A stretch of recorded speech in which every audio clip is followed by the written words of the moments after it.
Record. We're recording. Yay. Okay, so everybody, welcome to Avengers! Woo! We are all ready to assemble. Let me introduce you to our fine cast of characters tonight. We have our narrator, Marla, and we have Rudolph Velasco, who is playing Nick Fury, as well as some other parts, including Stan Lee. We have Curtis, who is playing Clint Barton / Hawkeye. Doug is playing Dr. Selvig, as well as some other parts. Jared is playing Agent Phil Coulson, whose first name is Agent. We all know this. Anne is playing Black Widow and Natasha and Peggy and a waitress. And Hunter is playing Bruce Banner and the Hulk and other characters. Jeremy is playing Tony Stark, Iron Man, and other characters. Travis is playing Captain America, also known as Steve Rogers, as well as some other characters. Lynn is playing our Agent Maria Hill and some other characters, including Pepper Potts. And Paul is playing our Thor and Jarvis as well, and some other characters. And then I will be your host, Loki of Asgard. So, thank you everyone for coming to view my takeover of New York. All right, so shall we start? We're burning blue flames. Are you recording, by the way? Oh yeah, you are. Okay. Burning blue flames. A smoky cube shape emerges. The Tesseract, filling the screen with blackness. Cut to exterior throne room, space, night 1. Kneeling behind a throne, a clothed armored figure known as the Other bows. The Tesseract has awakened. It is on a little world, a human world. They would wield its power. The Other faces a horn-shaped shadow, Loki. Loki is handed the Chitauri scepter, a long golden handle fitted with a blue gem encircled with silver blades. But our ally knows its workings as they never will. He is ready to lead, and our force, our Chitauri, will follow. High wide on tens of thousands of Chitauri stand ready in a seething mass of neat rows and columns. The ground simply quakes. The world will be his, the universe yours, and the humans, what can they do but burn? Exterior shield, Project Pegasus facility, night 2. Out in the New Mexico desert, a remote research facility is in a state of panic. It's an evacuation. A swooping helicopter flies in. Chaos. Men in suits run around like a typical we have to leave fashion. Soldiers on foot jumped onto Humvees, accelerating the hell out of there. A voice bellows from hidden loudspeakers. Cut to exterior helicopter pad, continuous. Standing a few yards from the landing pad, a Fed in a suit with badass shades peers at the helicopter as it lands. This is Agent Phil Coulson. Walking out of the helicopter is SHIELD Agent Maria Hill, sexy, fierce, and determined. Following her, SHIELD Director Nick Fury climbs out. Hill and Fury approach Agent Coulson. How bad is it? That's the problem, sir. We don't know. Inside the facility floor, night 4. Agent Coulson leads Hill and Fury through the radiation section of the facility. Hundreds of technicians and other staff run around, taking only the essentials. Dr. Selvig read an energy surge from the Tesseract 4 hours ago. NASA didn't authorize Selvig to test phase. He wasn't testing it. He wasn't even in the room. Spontaneous advancement. Just turned itself on? What are the energy levels now? Climbing. When Selvig couldn't shut it down, we ordered the evac. How long to get everyone out? Campus should be clear in the next half hour. Do better. Continuously heading down to the radiation facility floor. Sir, evacuation may be futile. Do you want us to tell them to go back to sleep? If we can't control the Tesseract's energy, there may not be a minimum safe distance. I need you to make sure that phase 2 prototypes are shipped out. Sir, is that really a priority right now? Until such time as the world ends, we will act as though it intends to spin on. Clear out the tech below, every piece of Phase 2 on a truck and gone. Yes, sir. With me. Interior NASA Space Radiation Facility, vacuum chamber, continuous. Fury enters the lab facility where the Tesseract is being held by a compact muon solenoid coil chamber. Talk to me, Doctor. Dr. Erik Selvig emerges from behind the CMS machine, concerned. The Tesseract is glowing unusually brighter, and flare rings shoot out at random. Director? Is there anything we know for certain? Tesseract is misbehaving. Is that supposed to be funny? No, it's not funny at all. Tesseract is not only active, she's misbehaving. How soon until you pull the plug? She's an energy source. If we turn off the power, she turns it back on. If she reaches peak level... We've prepared for this, Doctor. Harnessing energy from space. We don't have the harness. Our calculations are far from complete. Now she's throwing off interference, radiation, nothing harmful, low levels of gamma radiation. That can be harmful. Where's Barton? The hawk, up in his nest, as usual. We see Clint Barton, dressed in black tactical gear, is up on the railings watching them below. Fury calls Barton on his earpiece. Agent Barton, report. Barton rappels down from the catwalk, walks up to Fury. They both walk around the facility in a discreet manner. I gave you this detail so you could keep a close eye on things. Well, I see better from a distance. Are you seeing anything that might set this thing off?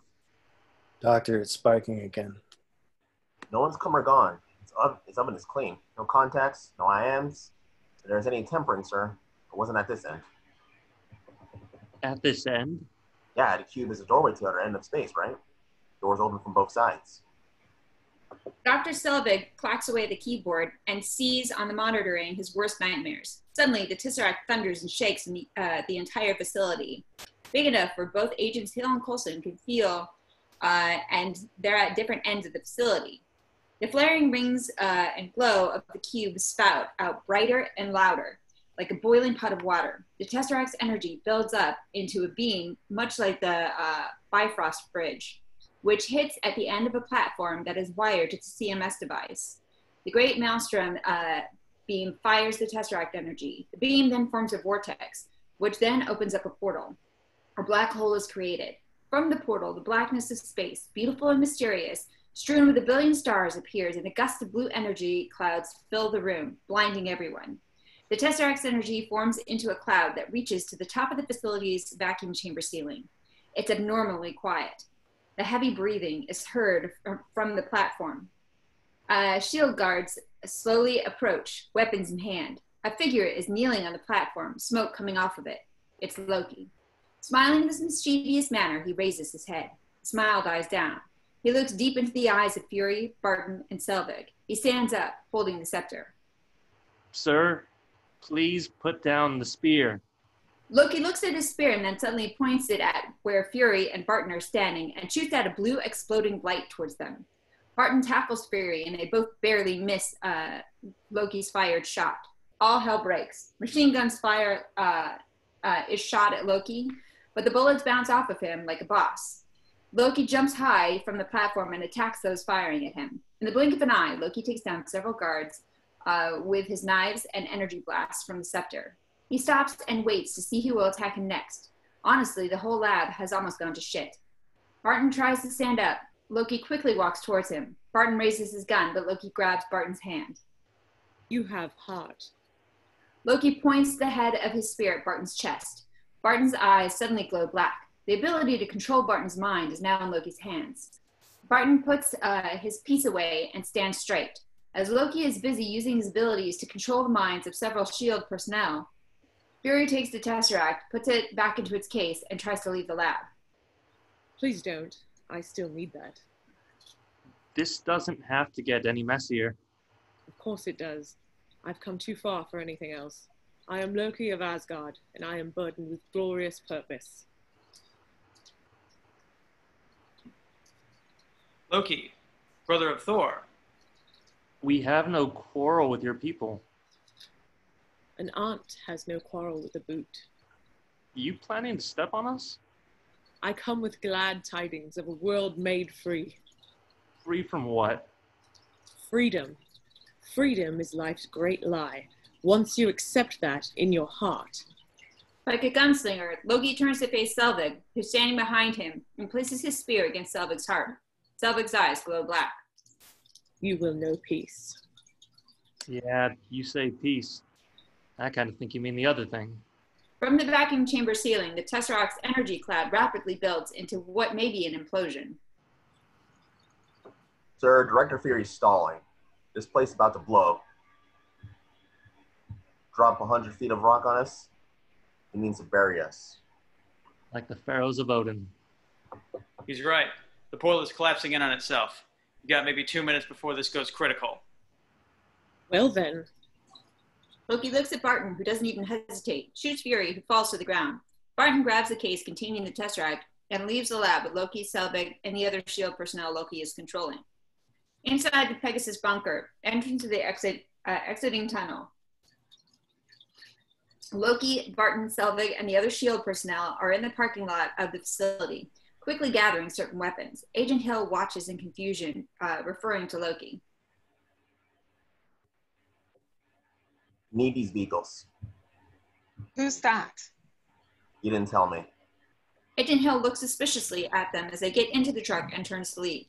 As she's walking away, Hill, do you copy? Loki and Barton sharply look at Agent Hill back at the lab. Fury is sitting up, pulling out a bullet, breathing heavily.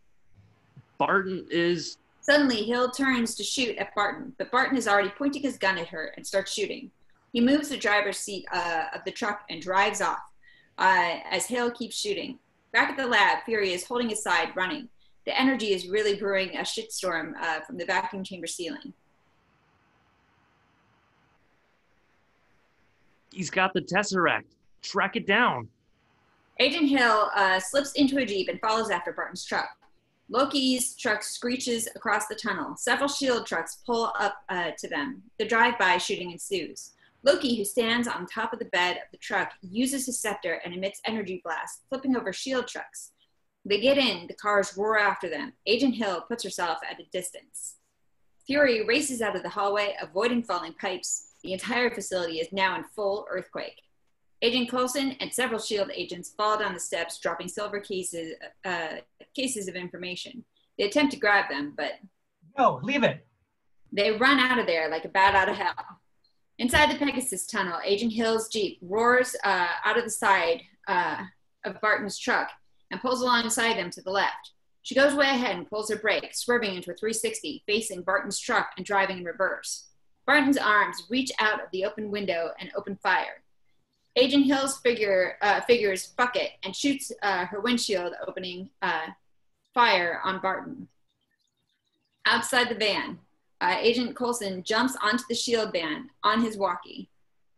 You're clear, sir. You need to go. Fury bolts out of the facility and jumps into a helicopter. The surface of the pad gives way, plunging the helicopter through the surface, but Fury's chopper barely makes it out. Inside the Pegasus tunnel, still in chase and drive-by sequence, Barton pushes the pedal harder, which causes Agent Hill's Jeep to wobble out and put her back behind. Inside the radiation facility vacuum chamber, the Tesseract's energy cloud now shrinks into a small ball of white light, and then a cloud of blue light consumes the entire facility and parts of the desert. Fury watches from above, a rapid buildup into what may be an implosion. Several miles away, Agent Coulson's van feels the jolt of the Tesseract's blast wave. The entire facility swallows itself into a terrifying, unimaginable implosion. Inside the Pegasus tunnel, the blast wave of the Tesseract causes the tunnel to cave in. Like an ocean wave, blinding crumbles of falling rock fall onto the Agent Hill's Jeep, leaving her nearly trapped under this blanket of rock. On Barton's truck, they escape the tunnel and drive into the desert landscape. Fury's helicopter roars over Barton's truck and Loki looks up. From the chopper's door, it slides open and Fury stands there holding a gun, shooting at Barton's truck, giving an honoring image to Jules Winfield. Loki looks at Fury and in a fit of rage points his scepter and shoots out the blue light. The chopper catches fire, going down in a fiery ball. Fury, like the boss that he is, jumps out and touches down onto the desert floor. The chopper barrels along to the ground. Fury comes back to his senses, fires at Loki, but they are too far and too late. Loki looks back, smiling. Fury stands there, mind reeling. Then... Director Fury, do you copy? The Tesseract is with the hostile force. I have men down. Hill? Inside the Pegasus tunnel, Agent Hill climbs out of her Jeep, which is sandwiched in, but luckily she's fine. A lot of men still under. Don't know how many survivors. Exterior desert. Sound of the... Sal and the General. Call. I want every living soul not working rescue looking for that briefcase. Roger that. Coulson, get back to base. This is a level 7. As of right now, we are at war. What do we do? Fury stands there thinking. He looks up. His face is a sign of hope. Opening title, The Avengers. Exterior Russia. Zelensky Plaza, 3rd floor, night. In the outskirts, near a railroad, is still in construction building, which is being occupied by Georgy Luchkov, a large Russian general, along with his thugs.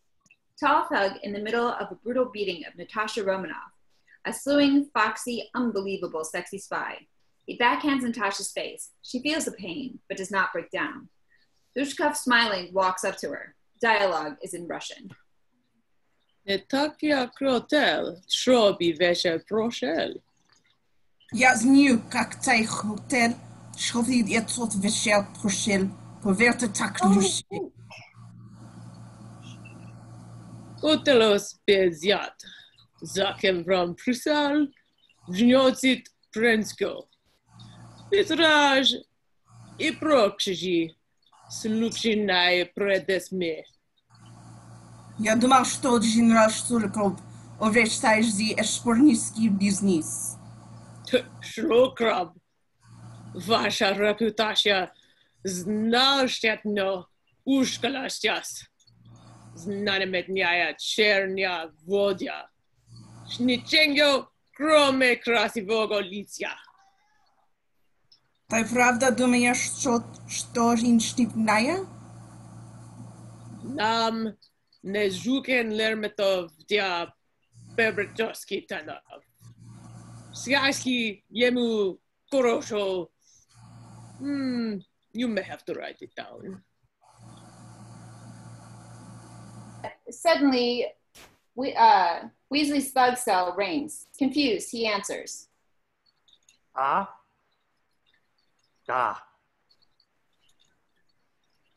Luchkov takes the phone, pissed.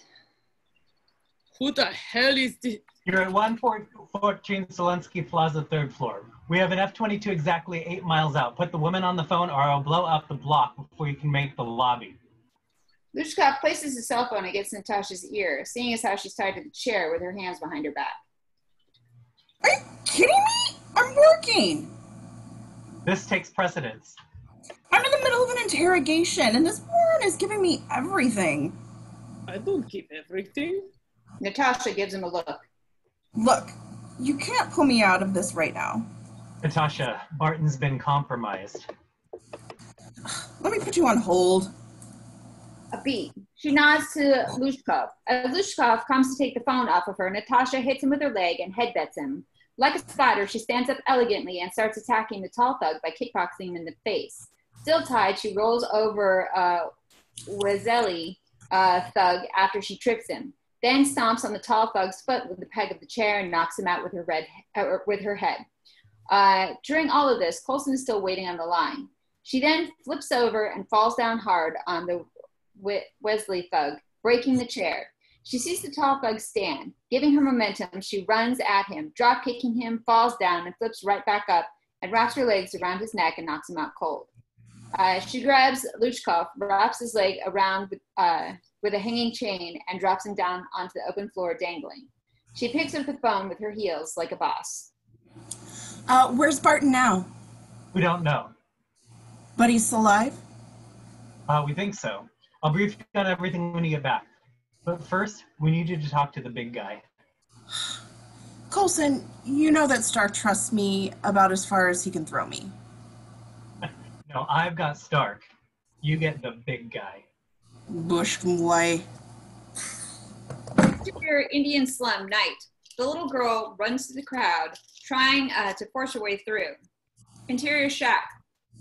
A tiny shack, the little girl runs up the steps, only to be stopped by an attending woman. Then the little girl spots him. Bruce Banner, their local doctor. What are you doing here? Get out! You shouldn't be here! I see the doctor. It's my father. Calm down. What's wrong? My father. Banner looks behind him, seeing how the little girl is staring at a few people lying down, looking very sick. See, like them. The little girl holds out all the money she has in the world.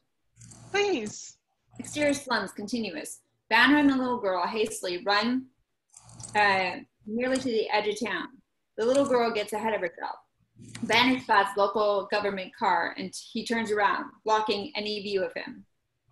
Exterior, interior, little girl's shack, night. Banner quickly follows the little girl inside her house. As he walks in, the little girl escapes through the window. Banner is left standing there like a dumbass. Should have got paid up front, Banner. Natasha then appears from behind the curtains. Banner turns around quietly. You know, for a man who's supposed to be avoiding stress, you picked a hell of a place to settle. Avoiding stress isn't the secret. Then what is it? Yoga? Got me to the edge of the city. Smart. I assume the whole place is surrounded. Just you and me. Your actress buddy. Is she a spy too? Did you start that young? I did. Who are you? Natasha Romanoff. Are you here to kill me, Miss Romanoff? Because that's not going to work out for everyone. No, of course not.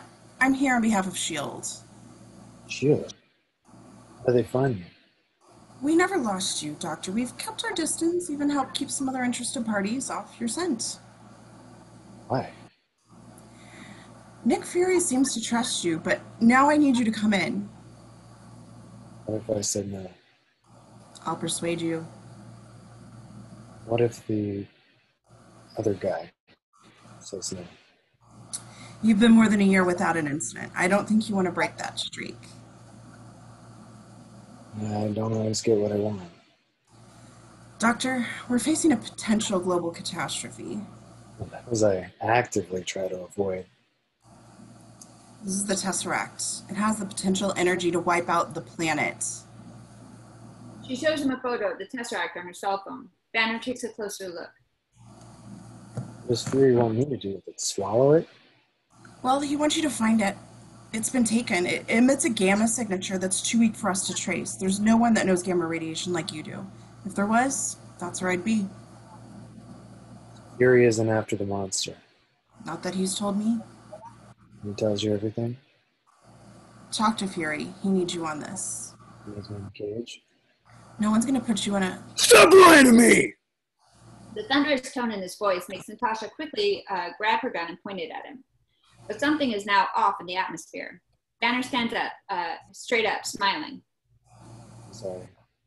That was mean. Just wanted to see what you do. Why don't we do this the easy way, where you don't use that, and the other guy doesn't make a mess. Okay? Natasha.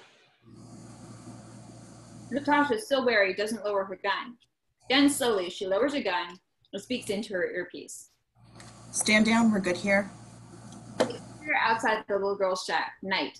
Amazingly, dozens of agent shields are surrounding the shack outside. Inside the little girl's shack, night. Banner looks at Natasha, charming a smile at her. Just you and me, huh? Natasha fidgets now that she's exposed her guard. Interior shield analytical room, night.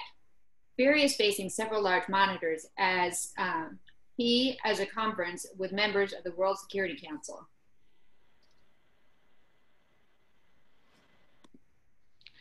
This is out of line, Director. You're dealing with forces you can't control. You ever been in a war, Councilman? In a firefight? Did you feel an overabundance of control? Are you saying that Asgard has declared war on our planet? Not Asgard. Loki.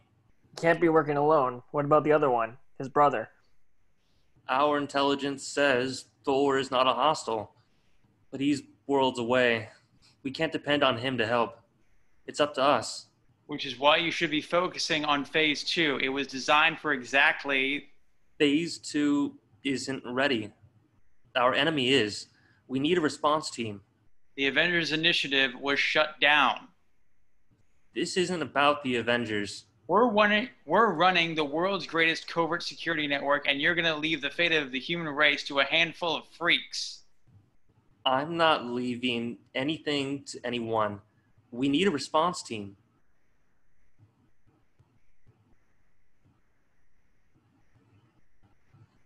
These people may be isolated, unbalanced even, but I believe with the right push, they can be exactly what we need.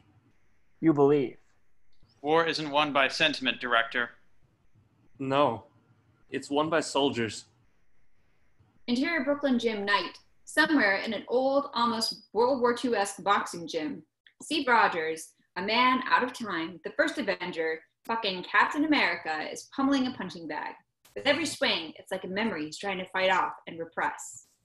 Syria Hydra Base, day, flashback. Captain America is running through the forest, dodging mortars, gunfire, and the Tesseract's energy firearms. There's not enough time. I gotta put her in the water. Interior Brooklyn Gym night. Steve's rage keeps building as he punches the bag. It gets harder. Interior Horton Red Skull ship, day, flashback. Steve places his compass with an image of Peggy Carter. The time is here for him to crash the plane. Interior Brooklyn Gym night. Steve closes his eyes, goes at the bag harder. You won't be alone. Interior Horton Red Skull ship, day, flashback. The Red Skull picks up the Tesseract. Inside Brooklyn Gym night. Steve opens his eyes and fucking tears open the bag as the last memory kicks in. It's like he can't physically stop. Oh my god!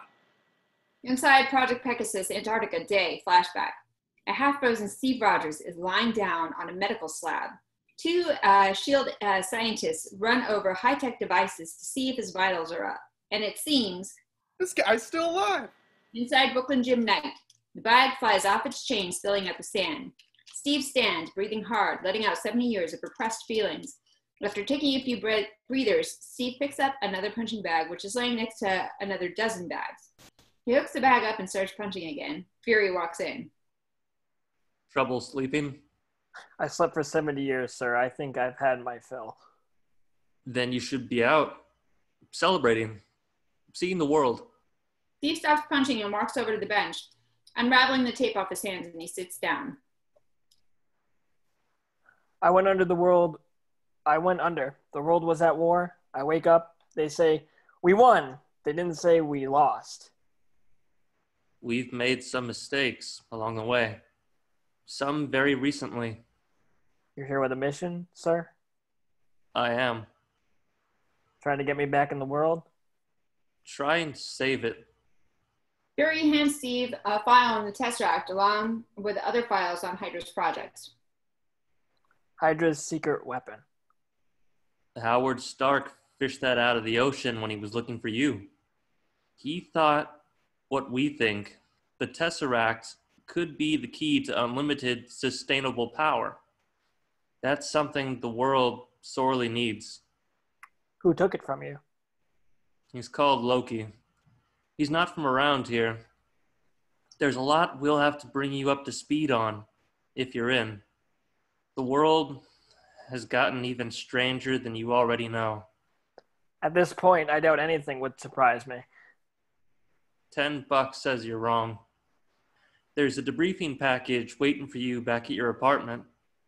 Steve turns and picks up a punching bag, starts walking out of the gym.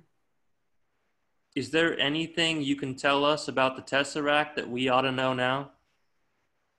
You should have left it in the ocean. Interior Ocean night. Out of the Atlantic Ocean, Tony Stark, in his Iron Man suit, is cutting a pipeline transport with a laser cutter coming from his hand. He then places a Stark energy reactor. It lights up. Iron Man rockets out of the water and flies towards Stark Tower. You're good on this end. The rest is up to you. You disconnected the transition lines. Are we off the grid? Inside the suit, Pepper appears on his HUD monitor. Stark Tower is about to become a beacon of self-sustaining clean energy. Wow. So maybe our reactor takes over and it actually works. I assume. Light her up. As Iron Man flies to the Stark Tower building, the power is switched on, and the Stark sign lights up. How does it look? Like Christmas, but with more me. Gotta go wider on the public awareness campaign. You need to do some press. I can do some more tomorrow. I'm working on the zoning for the next billboards. Pepper, you're killing me, remember? Enjoy the moment. Then get in here, and I will. Tony arrives at the skyscraper penthouse and is in the process of taking off his Iron Man suit through a high-tech gauntlet of gadgets.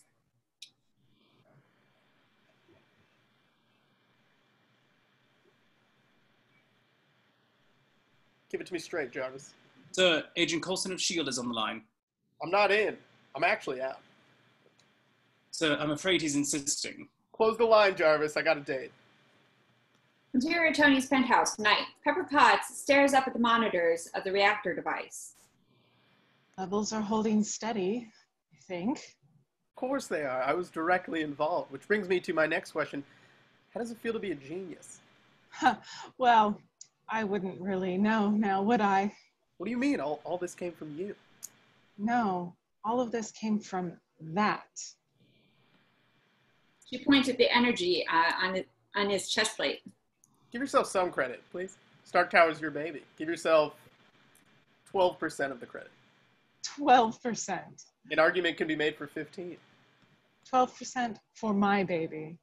Well, I did all the heavy lifting. Literally, I lifted the heavy things. Sorry, but the security snafu, that was on you. Oh. My private elevator You mean our elevator? was teeming with sweaty workmen. I'm going to pay for that comment about percentages in some subtle way later, aren't I? Pepper pours herself and Tony a glass of champagne. Not gonna be that subtle. I'll tell you what, next building's going to say Potts on the tower.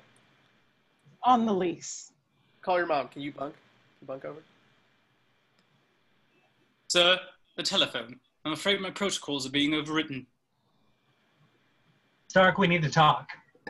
Tony picks up the phone and looks into it at Coulson. You have reached the life model decoy of Tony Stark. Please leave a message.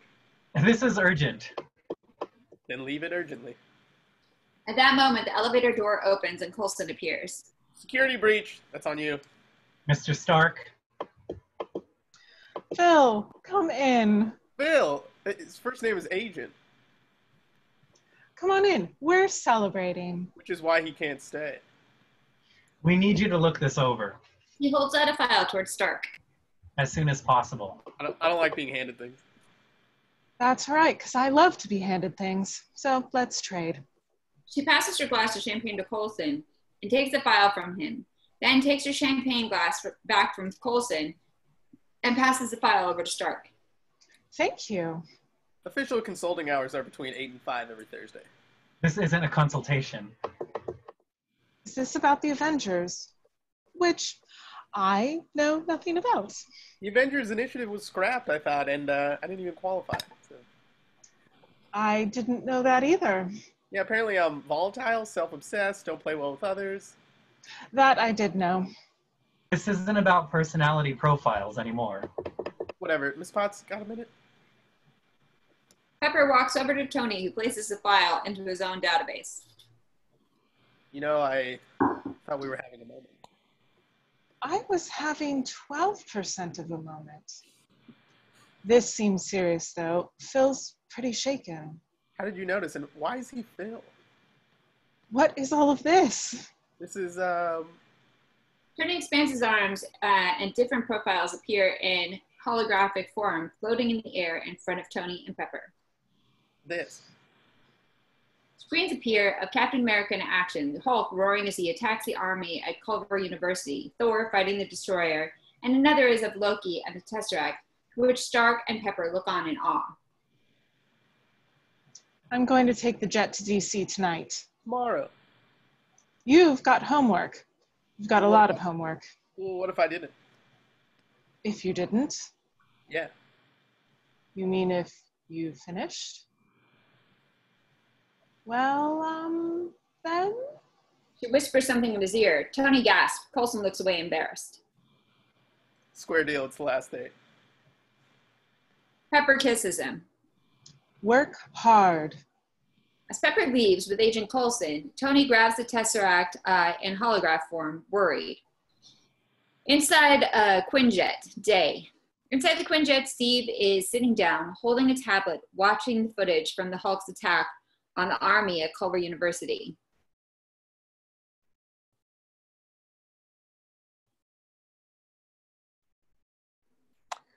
We're about 40 minutes out from base, sir. Agent Coulson stands up from his seat and walks over to Steve. So this Dr. So this Dr. Banner was trying to replicate the serum that was used on me. A lot of people were. You were the world's first superhero.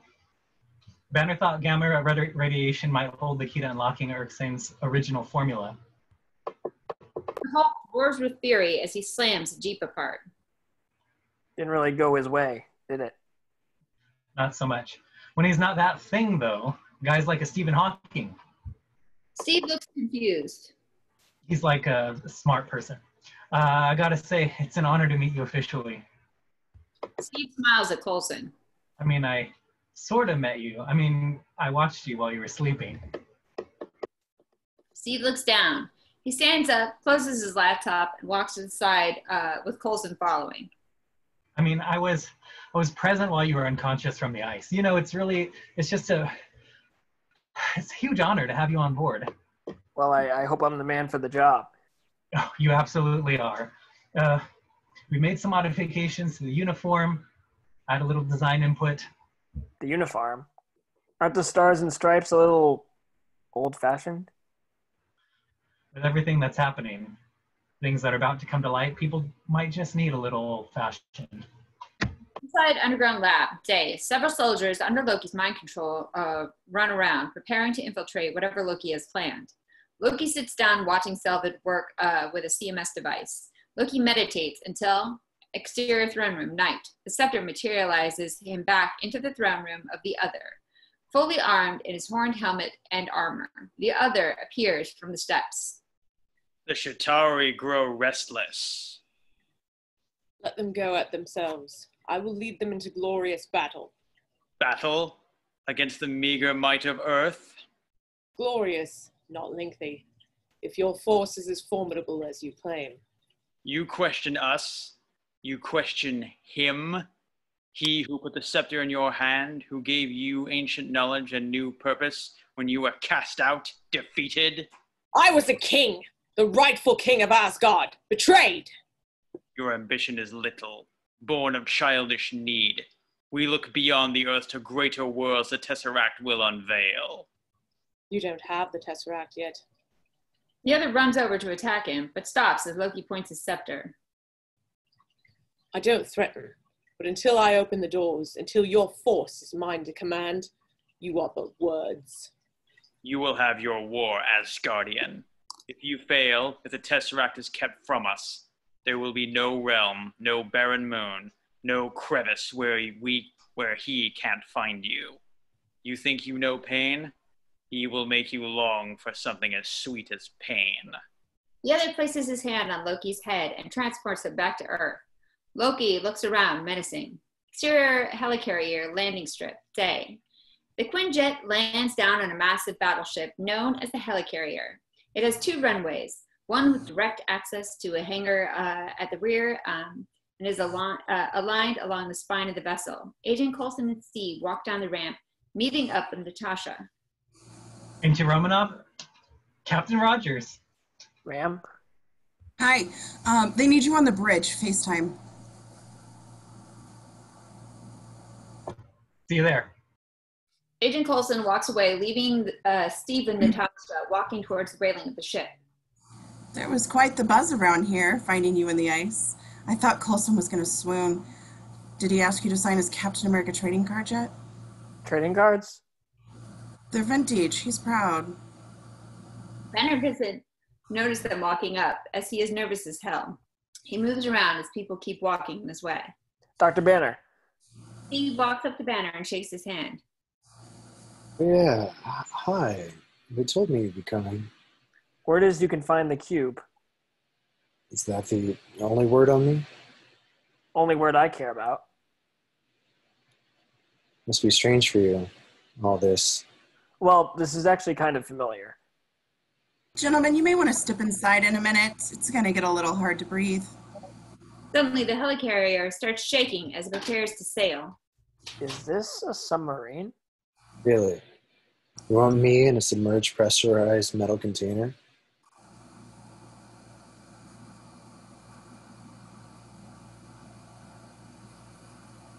Marla, you're muted.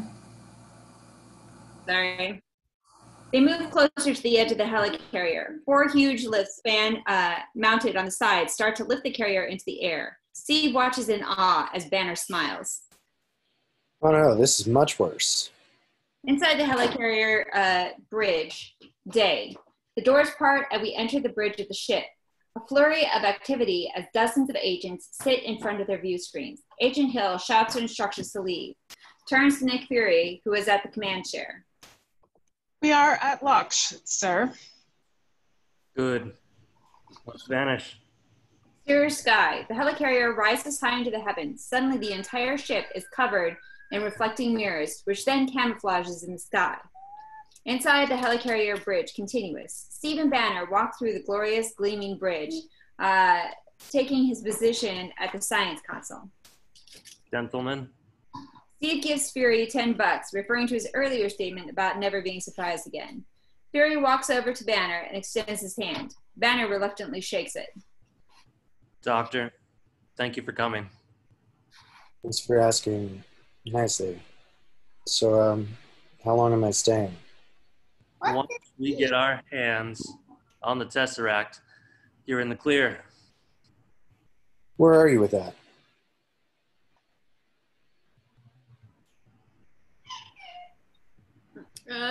Nick Fury turns to Agent Coulson to explain, while Natasha Romanoff eyes an image on Clint Barton on the computer screen. We're swooping every wirelessly accessible camera on the planet, cell phones, laptops. If it's connected to a satellite, it's eyes and ears for us. That's still not going to find them in time. To narrow the field, how many spectrometers do you have access to? How many are there? Call every lab you know. Tell them to put the spectrometers on the roof and calibrate them for gamma rays. I'll riff out a tracking algorithm based on cluster recognition. At least we can rule out a few places. Do you have somewhere for me to work? Agent Romanoff, would you show Dr. Banner to his laboratory, please?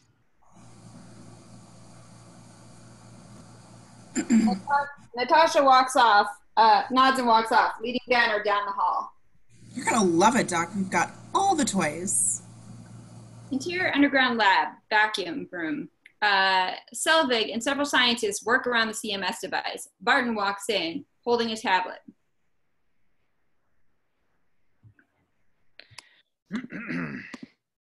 Okay. Put it over there. Where did you find all these people? Jill has not shortage of enemies, Doctor. He holds up a screen showing information on iridium. Is this stuff you need? Yeah, iridium. It's found in meteorites. It forms antiprotons. It's very hard to get hold of. Especially if S.H.I.E.L.D. knows you need it. Well, I didn't know. Hey, the Tesseract is showing me so much. It's more than just knowledge. It's truth. I know. And what did it show you, Agent Barton? My next target. Tell me what you need. I'll need a distraction and an eyeball. Interior helicarrier, bridge, night. As they are waiting to locate Loki using satellite facial recognition, Coulson and Steve stand side by side, waiting. I mean, if it's not too much trouble. No, it's fine. It's a vintage set. I took a couple of years to collect them all, near mint, slight foxing around the edges, but...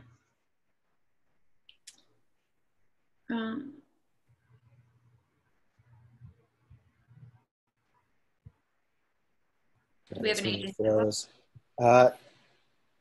We got a hit, 67% match, weight cross match, 79%. What location? Stuttgart, Germany, 28 Kongenstrasse. It's not exactly hiding. Captain, you're up. Steve nods and leaves. Exterior Stuttgart Museum, night. Loki stands in front of the museum, dressed in the 21st century attire, with a scepter disguised as a cane. He walks up to the entrance of the gala. Exterior Stuttgart Gala, night.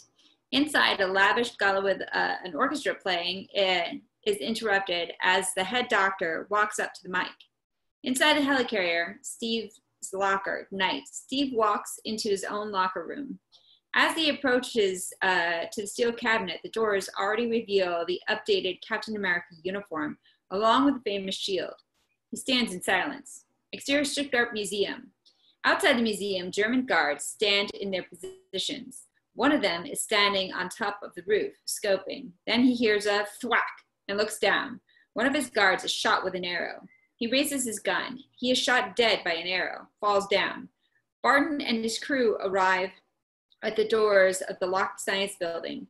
Barton looks at the retinal scanner. He pulls out a shield eye scanner instrument. Interior Stuttgart Gala night. Loki looks from above the museum and descends down to where the head doctor is. He makes it down and near the stage. He flips his cane the other end. The guard there notices him and pulls out his gun, but Loki clubs his head in. Chaos erupts. Guests begin to leave the museum. Loki grabs the doctor and flips him over onto the marble table of the mythological creatures Bushstein.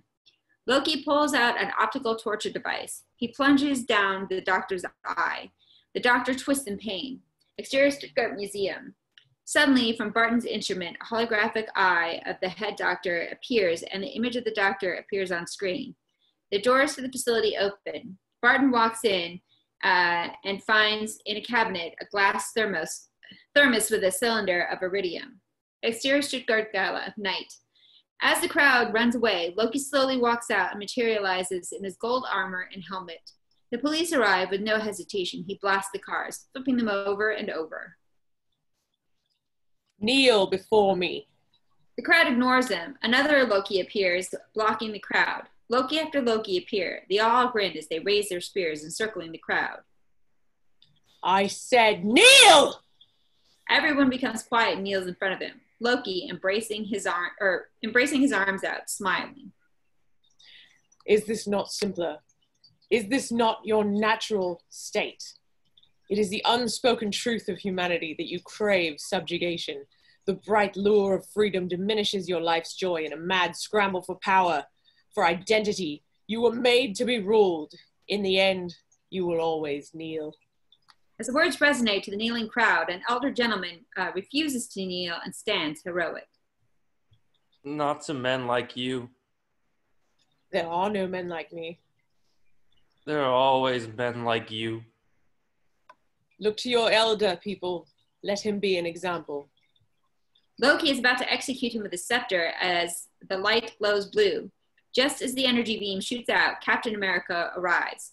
He dives in just in time and blocks the blast with his shield, knocking down Loki on his ass. You know, the last time I was in Germany and saw a man standing above everybody else, we ended up disagreeing. Ah, the soldier. A man out of time. I'm not the one who's out of time. From above, Cap, the Quinjet arrives. A machine gun is pointed towards Loki. Loki, drop the weapon and stand down. Like greased lightning, Loki sends out a blast of blue at the Quinjet. Natasha maneuvers it just in time, giving Cap the time to throw a shield at Loki. They both began to duke it out. Loki flings Cap to the ground. Cap then throws his shield, but Loki swats it away. Cap, using all of the moves of a boxer, is knocked down by Loki. Standing over him, he points the scepter's tip on his helmet. Kneel. Not today. Captain flips and knocks him out with his legs. Loki grabs him and flips him over. Inside the Quinjet. This guy's all over the place. Suddenly, ACDC shoot to thrill overdrives the Quinjet. Agent Romanoff, did you miss me? Both Cap and Loki look up to the sky. Tony flies over his Iron Man suit and blasts Loki right back to the ground. Iron Man touches down. He stands up and pulls out every piece of weaponry the suit has. Make your move, Reindeer Games. He puts up his hands and surrenders. His armor materializes away. Good move. Mr. Stark. Captain.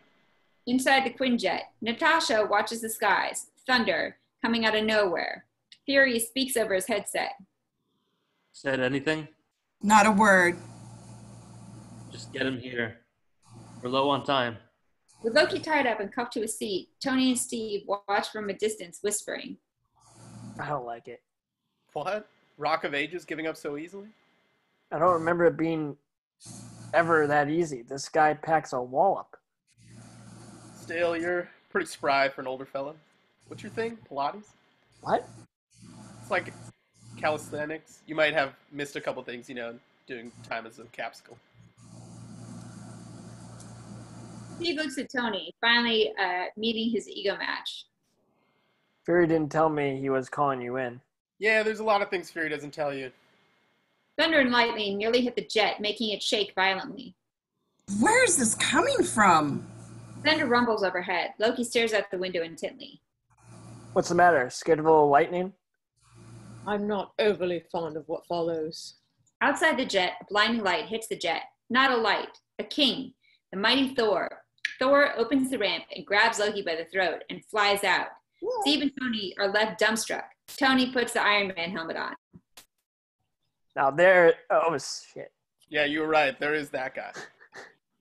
Another Asgardian? Think that guy's friendly? Doesn't matter. If he frees Loki or kills him, the Tesseract's lost. Tony turns and gets ready to jump off the jet to chase after Thor. Stark, we need a plan of attack. I have a plan. Attack. Iron Man jumps out of the jet and chases after Thor. Cap grabs the parachute to follow. I'd sit this one out, Cap. I don't see how I can. These guys come from legends. They're basically gods. There's only one god, ma'am, and I'm pretty sure he doesn't dress like that. Cap jumps out of the jet. Exterior mountain ledge, night. Somewhere out in the European mountains, Thor throws Loki into the side of the mountain. He raises a mighty hammer, Molinor. He looks down at his brother, who he thought to be dead, and is angry to see him alive in this fashion. Where is the Tesseract? I missed you too. Do I look to be in a gaming mood? Oh, you should thank me. With the Bifrost gone, how much dark energy did the Allfather have to muster to conjure you here, your precious earth? Thor drops Molinar and causes the mountain to quake.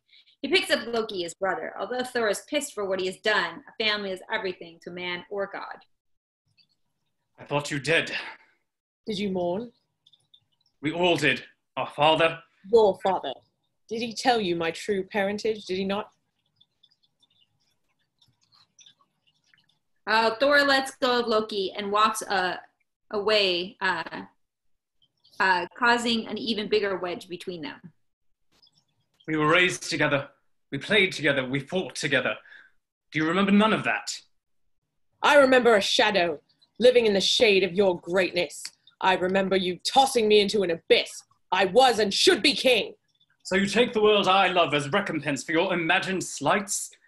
No, the earth is under my protection, Loki. You're doing a marvelous job with that. The humans slaughter each other in droves while you idly threat. I mean to rule them, and why shouldn't I? You think yourself above them? Well, yes. Then you miss the truth of ruling, brother. Throne would suit you ill. Angrily, Loki shoves his brother to the side, up to the ledge, and turns around. I've seen worlds you've never known about. I have grown, Odin's son, in my exile. I've seen the true power of the Tesseract, and when I wield it... Who showed you this power? Who controls the would-be king? I am a king! Not here. You give up the Tesseract. You give up this poisonous dream. You come home. I don't have it. You need the cube to bring me home, but I've sent it off I know not where. Mjolnir flies back into Thor's grasp. You listen well, brother. Thor is knocked off the mountain by Iron Man, who tackles him in mid-flight. I'm listening. Exterior force continued. Thor and Iron Man crash into the forest. Thor rolls himself up. Iron Man is still standing but keeps his distance. The helmet opens up. Do not touch me again. Then don't take my stuff. You have no idea what you're dealing with. Shakespeare in the Park? Doth mother know you weareth her drapes? This is beyond you, metal man. Loki will face Asgardian justice. He gives up the cube, he's all yours. Until then, stay out of my way, tourist.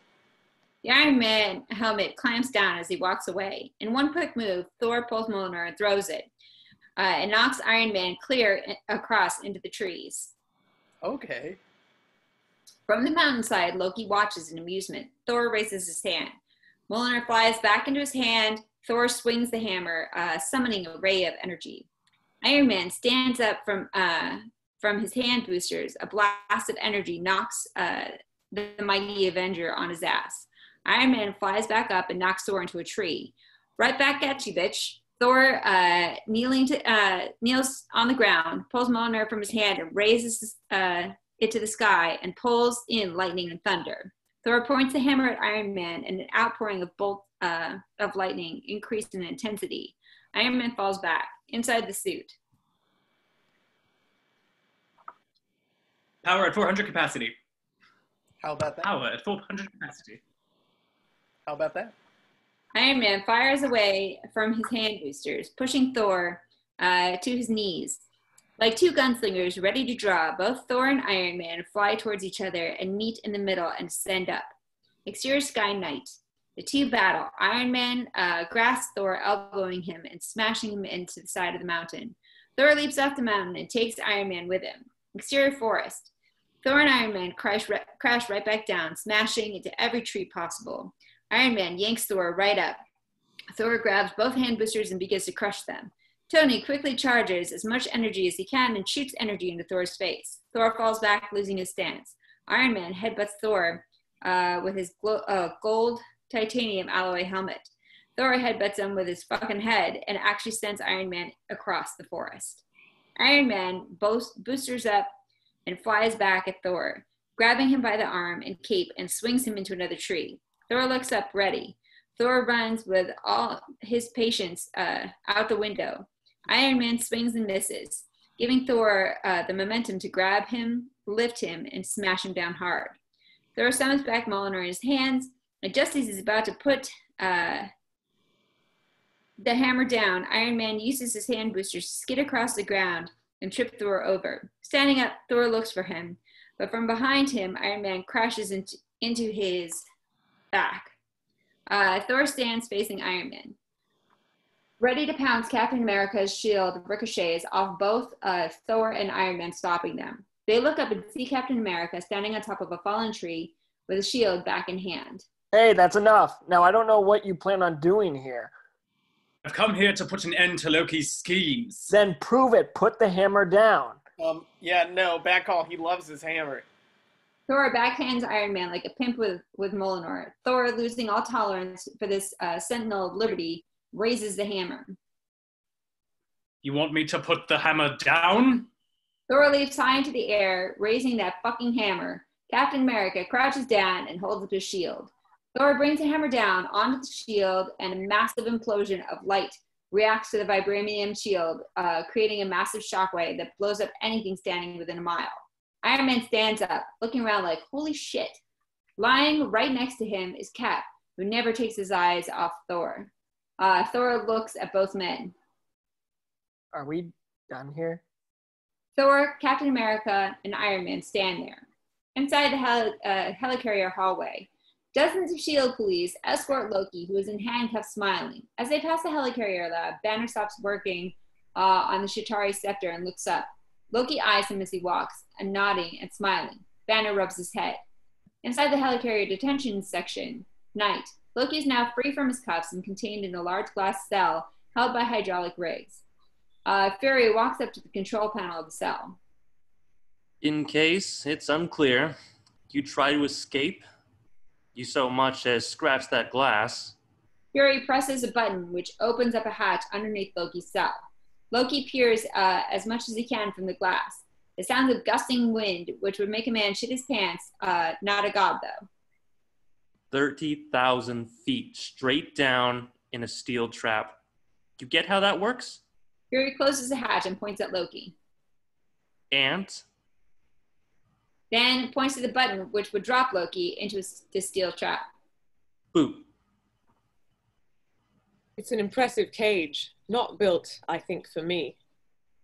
Built for something a lot stronger than you. Oh, I've heard. Loki looks into the camera. Inside the briefing room, the others watch the monitor as Loki gets interrogated. Banner looks at the monitor intently. Inside the helicopter detention section. The mindless beast makes play he's still a man. How desperate are you that you would call upon such lost creatures to defend you? How desperate am I? You threaten my world with war. You steal a force you can't hope to control. You talk about peace, and you kill because it's fun. You have made me very desperate.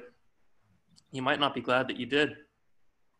Ooh, it burns you to come so close, to have the Tesseract, to have power, unlimited power, and for what? A warm light for all mankind to share, and then to be reminded what real power is. Well, you let me know if real power wants a magazine or something. Fury walks off, leaving Loki in his glass cell. Loki looks back at the camera, smirking. Inside the briefing room, Steve watches until the monitor goes black. Thor, who didn't even look, just listened, stands there, torn apart. They all just stand there in stunned silence. Finally.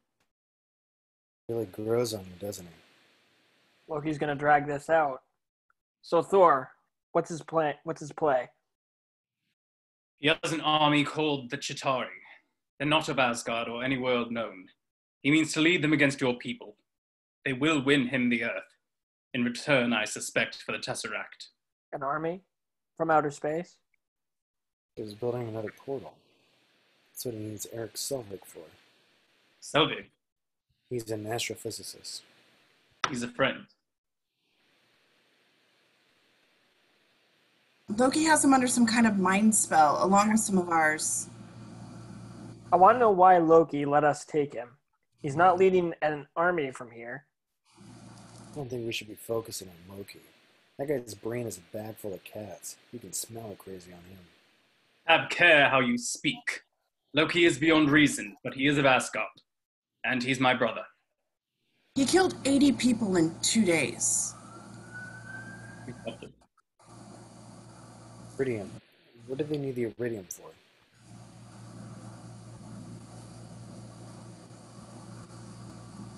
What do you think, Star? Oh, I know the answer to that. It's a stabilizing agent. I'll fly you there. Keep the love alive. It means the portal won't collapse on itself like it did with S.H.I.E.L.D. Also, it means the portal can open as wide and stay open as long as Loki wants.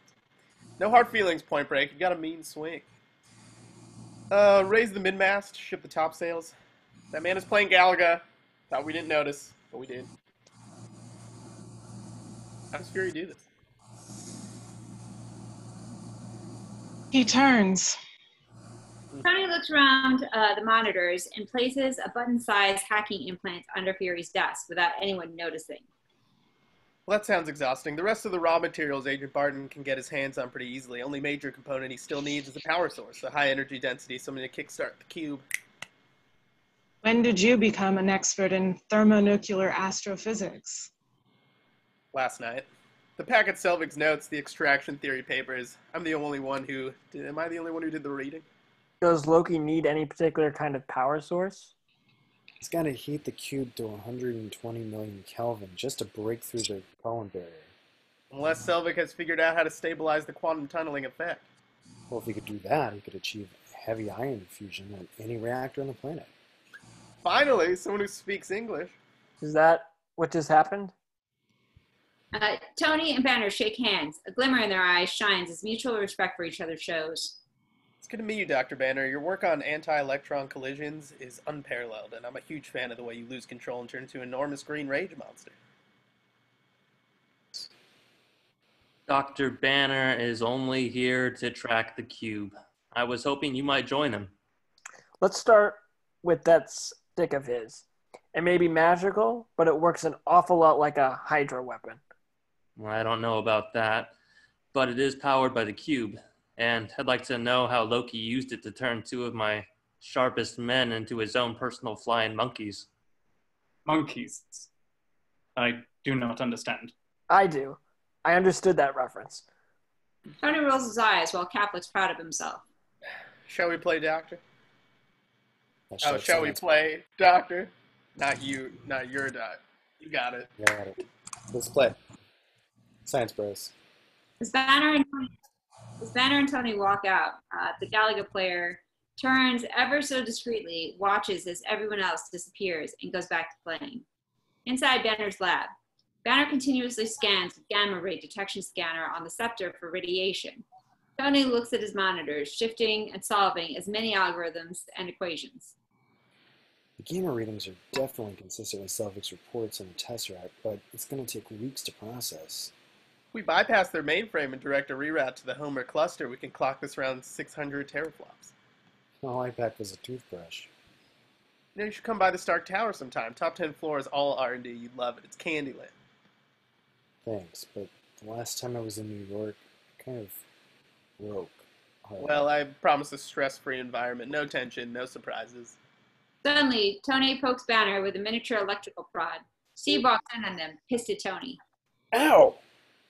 Tony looks at Banner closely. Nothing? Hey, are you nuts? You really have to got a lid on it, haven't you? What's your secret? Mellow jazz, bongo drums, huge bag of weed. Is everything a joke to you? Funny things are. Threatening the safety of everyone on this ship isn't funny. No offense, Doctor. Sorry, I wouldn't have come aboard if I couldn't handle pointy things. You're tiptoeing, big man. You need a strut. And you need to focus on the problem, Mr. Stark. You think I'm not?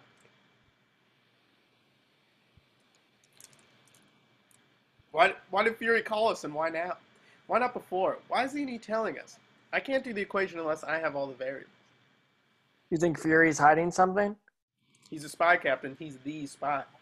His secrets have secrets. It's bugging him too, isn't it? I just want to finish my work here and... Doctor? A warm light for all mankind. Loki's jab at Fury about the cube? I heard it. Well, I think that was meant for you, Tony. Even if Barton didn't post that stuff all over the news. The Stark Tower? That big, ugly building in New York? It's powered by the Stark reactors, self-sustaining energy source. That building will run itself for what, a year? It's just the prototype. Kind of the only name in clean energy right now. So why didn't S.H.I.E.L.D. bring him in on the Tesseract project? I mean, what are they doing in the energy business in the first place? I should probably look into that once my decryption programmer finishes breaking into all the S.H.I.E.L.D. secure files. I'm sorry, did you say... Jarvis has been running it since I hit the bridge. In a few hours, we'll know every dirty little secret S.H.I.E.L.D. has ever tried to hide. Yet you're confused about why they didn't want you around. An intelligence organization that fears intelligence, historically, not possible. I think Loki's trying to wind us up. This is a man who means to start a war, and if we don't stay focused, he'll succeed. We have orders, we should follow them. Following's not really my style. And you're all about style, aren't you? Of the people in this room, which one is A, wearing a spangly outfit, and B, not of use? Steve, tell me none of this smells a little funky to you. Steve takes in the possibility, but as an obedient soldier, shakes it off. Just find the cube. Steve walks out of the lab, still torn apart with the possibility. He walks away towards the hull of the ship. That's the guy my dad never shut up about? Wondering if they shouldn't have kept him on ice. The guy's not wrong about Loki. He does have the jump on us. What he's got is an Acme dynamite kit. It's going to blow up in his face. I'm going to be there when it does. I'll read all about it. Uh-huh. Or you'll be suiting up like the rest of us. See, I don't get a suit of armor. I'm exposed like a nerve. It's a nightmare. You know, I've got a cluster of shrapnel trying every second to crawl its way into my heart. This stops it. This little circle of light, it's part of me now. Not just armor. It's a terrible privilege. You can control it. Because I learned how. It's different. Griner tries to read the computer screen, but Tony slides the data aside with his fingers so the two can see face to face. Hey, I've read all about your accident. That much gamma exposure should have killed you.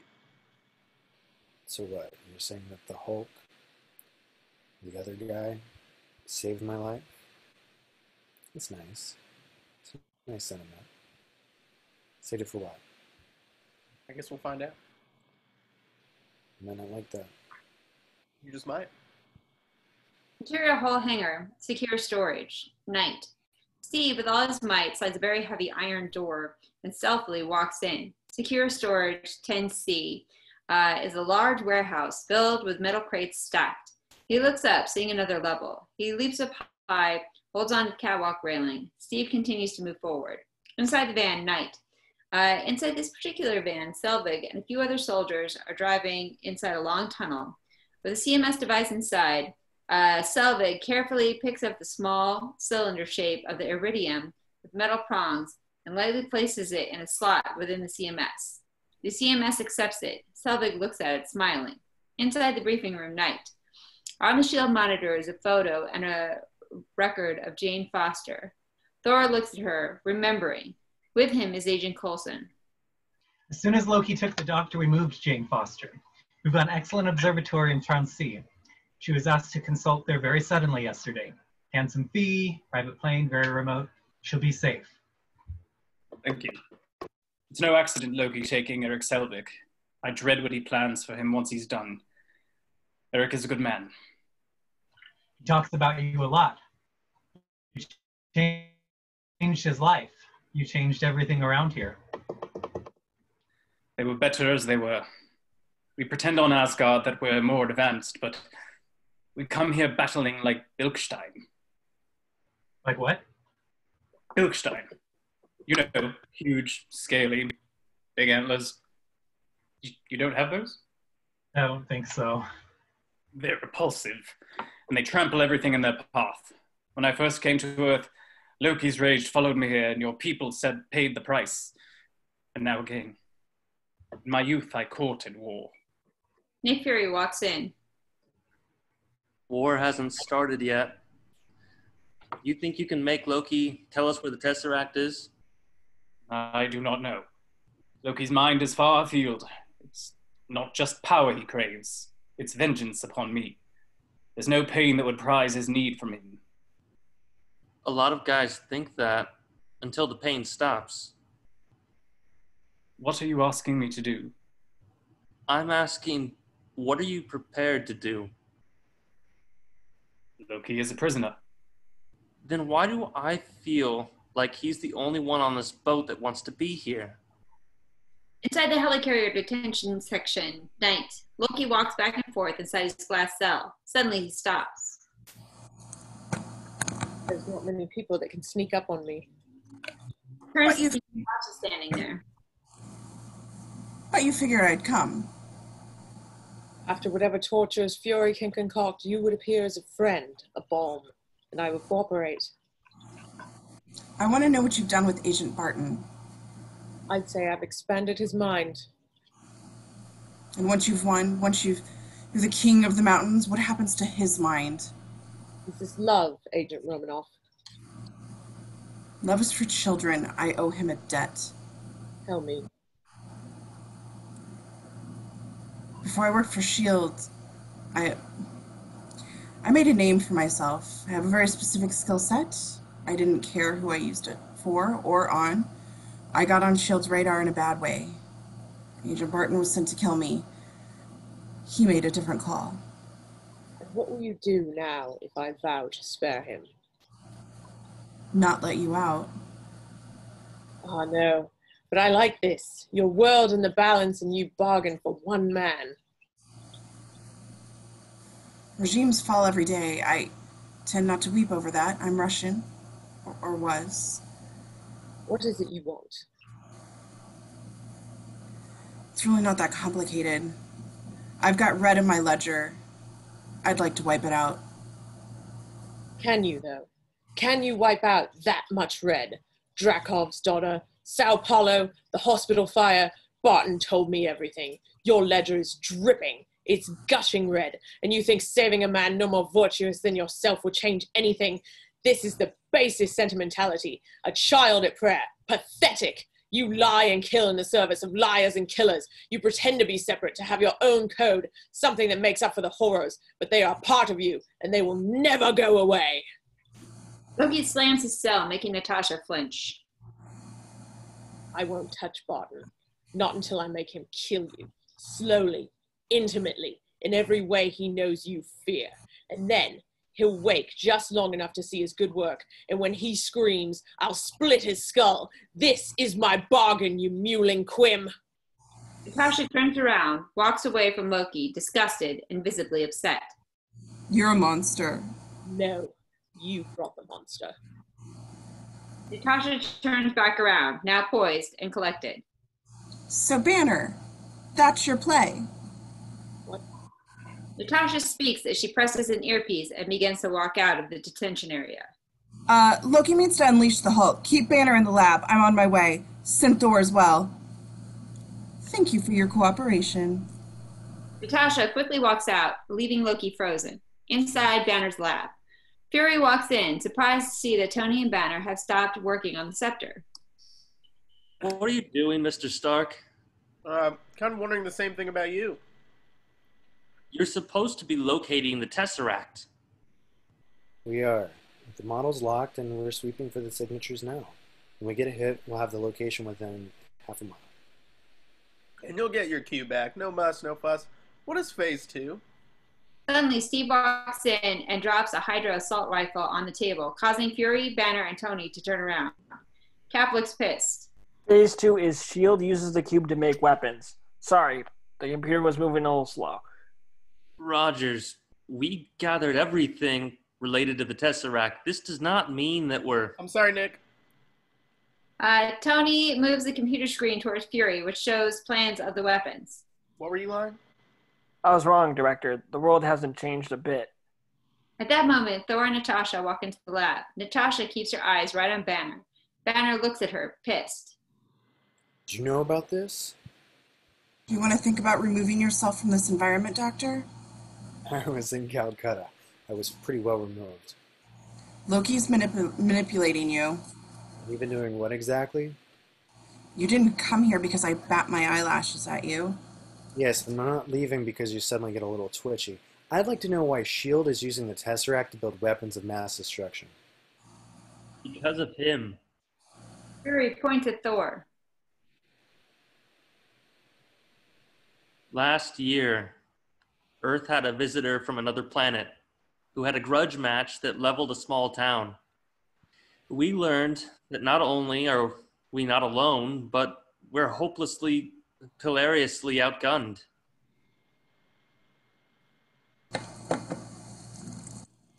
My people want nothing but peace with your planet. You're not the only people out there, are you?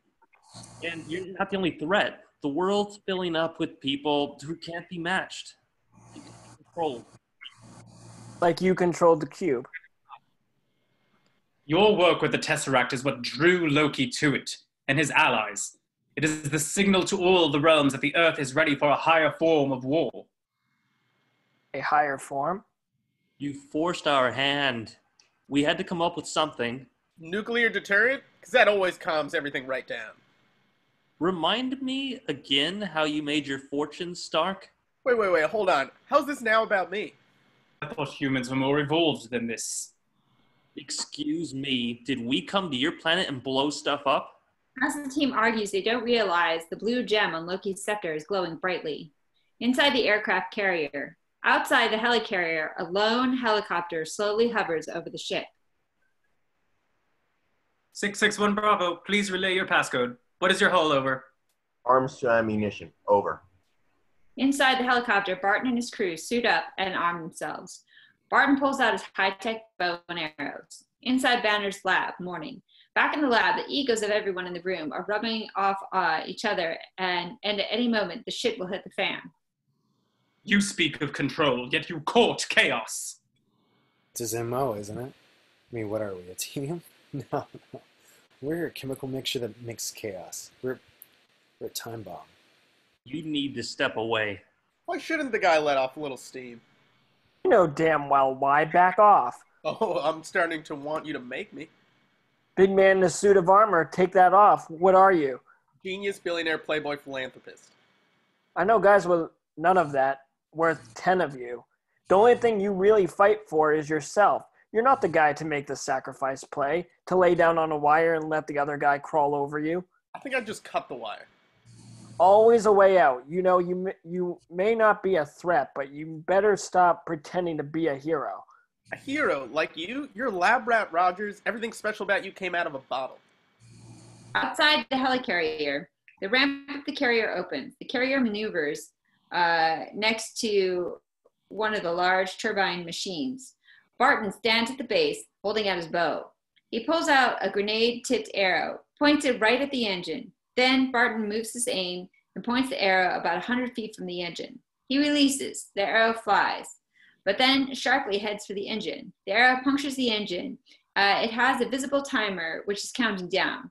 Inside Banner's lab morning. Back at the lab, Steve puffs up his chest at Tony, who just stands there unmoving. Put on the suit. Let's go a few rounds. You people are so petty and tiny.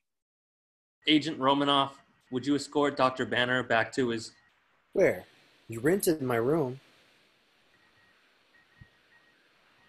The cell was just in case. In case you needed to kill me. But you can't. I know. I tried. Suddenly, everyone stops and looks at Dr. Banner now. I got low. I didn't see an end, so I put a bullet in my mouth. And the other guy spit it out. So I moved on. Focused on helping other people. I was good. Until you dragged me back into this freak show and put everyone here at risk. You want to know my secret, Agent Romanoff? You want to know how I stay so calm? Natasha and Fury have their hands down to grab their guns. Dr. Banner, put down the scepter. Banner looks down and is shocked to see that he's holding Loki's scepter. The computer beeps. They all turn to it. Got it. Banner puts down the scepter and walks over to the computer. Sorry, kids. You don't get to see my little party trick after all. Located the Tesseract. I can get there faster. Look, all of us... The Tesseract... The Tesseract belongs on Asgard. No human is a match for it. Tony turns to leave, but Steve stops him. You're not going alone. You gonna stop me? Put on the suit. Let's find out. I'm not afraid to hit an old man. Put on the suit. At that moment, Banner, who's looking at the monitor, notices something. Oh my god. Outside the helicarrier, Barton pulls the trigger on his bow. The arrow then explodes the engine right off the helicarrier. Inside Banner's lab, everyone is thrown in every direction. Steve, Fury, Thor, and Tony are thrown across while Natasha and Banner are dropped down into the lower equipment room. Steve looks up at Tony. Put on the suit. Yep.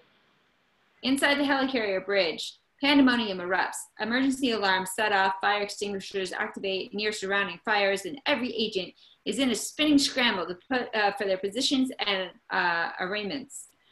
Agent Hill keeps the bridge as calm as possible. Turn up that engine. Number 3 engine is down. Can we get a run in? She runs over to the Galaga player. Talk to me. Turbine's loose, mostly intact, but it's impossible to get out of there and make repairs while we're in the air. We lose one more engine and we won't be. Somebody's got to get inside and patch that engine. It's at Banner's lab. Stark, you copy that?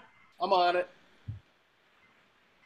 Coulson, initiate official lockdown in the detention section, then get to the armory. Move out.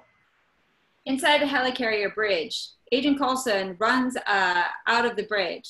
Interior lower equipment room, carrier. Natasha looks over at Banner, who's breathing heavily, having landed hard. He's gripping the grated floor to maintain control, but his eyes are green and his face is intense. I'm okay. We're okay, right? Exterior helicarrier deck. Barton leads his men into the air ducts of the ship. They rappel down into a corridor. Exterior ND hallway, carrier. Tony and Cap are running through a dim, debris-filled hallway. Find engine 3, I'll meet you there.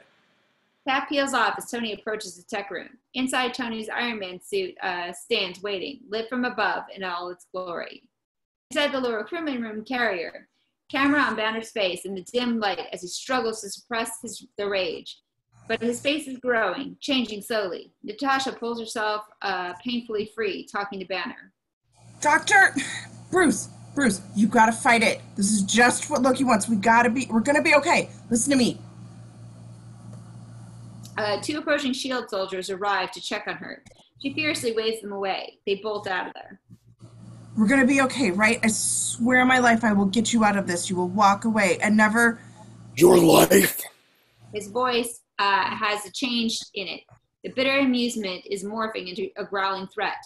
Another explosion rocks the carrier, and he turns to look at her, transforming just as the lights go out. Bruce. Banner suddenly starts transforming into the Hulk and gives Natasha one last knowing look. Natasha struggles free of the rubble. She stops. The Hulk, sensing her, turns his head and now has the face of a disturbed monster. Natasha jolts up the stairs with the Hulk chasing after her. Natasha moves like a Black Widow should. She rolls under the turbine, starts to crawl within the maze of pipes. The Hulk pulls them out from above the catwalk. Natasha falls through under the catwalk and quickly, stealthily escapes. The Hulk lets out a roar of rage, unlike anything, primal, not human. Inside the helicarrier detention section, Loki looks up, smiling mischievously. All right, are rolling. Interior helicarrier bridge.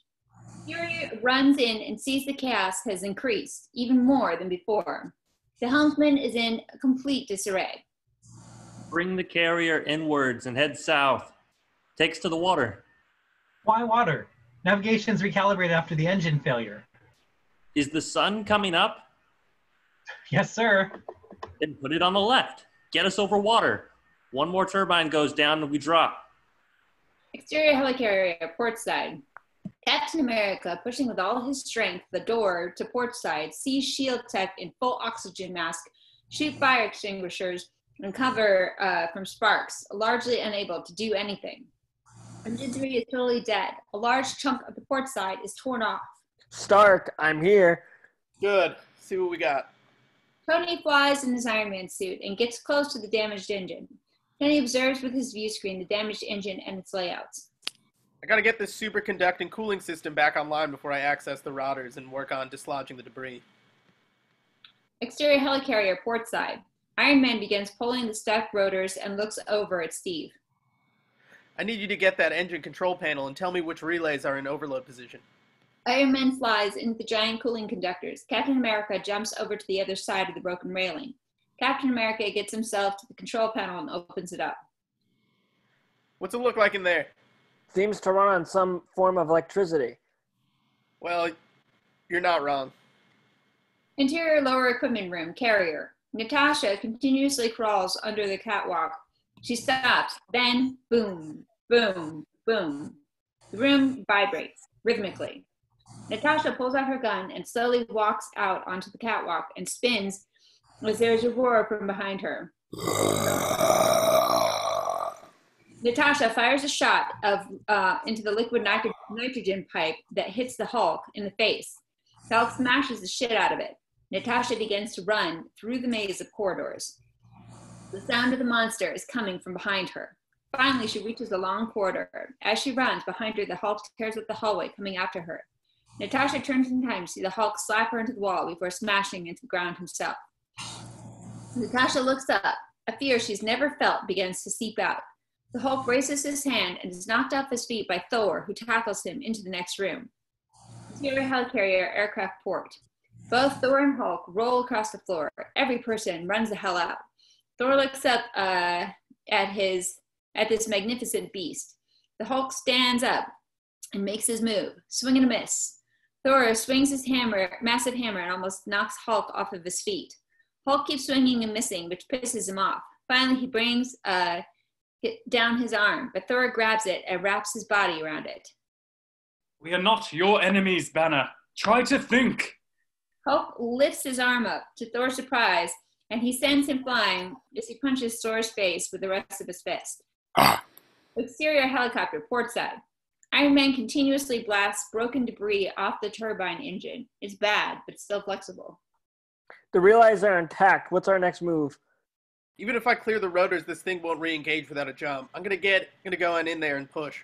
Well, if that's the thing, if that thing gets up to speed, you'll get shredded.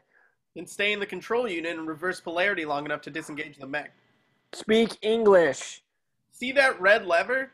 It'll slow the rotors down long enough for me to get out. Stand by it, wait for my word. Captain America looks over the other side where he was. He sees a red lever and jumps towards it. Interior helicarrier, aircraft port. Thor crashes into another stack of crates. As he raises his head, he feels something on his lips. Blood. As he swipes it off, the roar of the Hulk is not far. Thor gets louder and closer. Thor focuses and extends his hand. His eyes tighten concentration. The Hulk runs right at him, and at the last second, Mjolnir flies into his hand, and Thor uppercuts the Hulk, who crashes into a fighter jet. Hulk stands up and shakes his head, momentarily stunned. He shakes it off and angrily rips off the tail of the jet, torques his body like a Greek discus thrower, and hurls the massive plate at Thor. Thor slides and ducks under the tail. Jumping up, he throws Mjolnir with all his strength, knocking the Hulk head over heels. Hulk falls down, hammer in hand. He tries to lift it, but he can't. Mjolnir rests atop his hand. Struggle as he may, Hulk wraps his hand around the hammer. The hammer doesn't move. To no avail, he strains with all his might, screams from the effort, bellowing. Thor jumps up again, kneeing the Hulk in the face.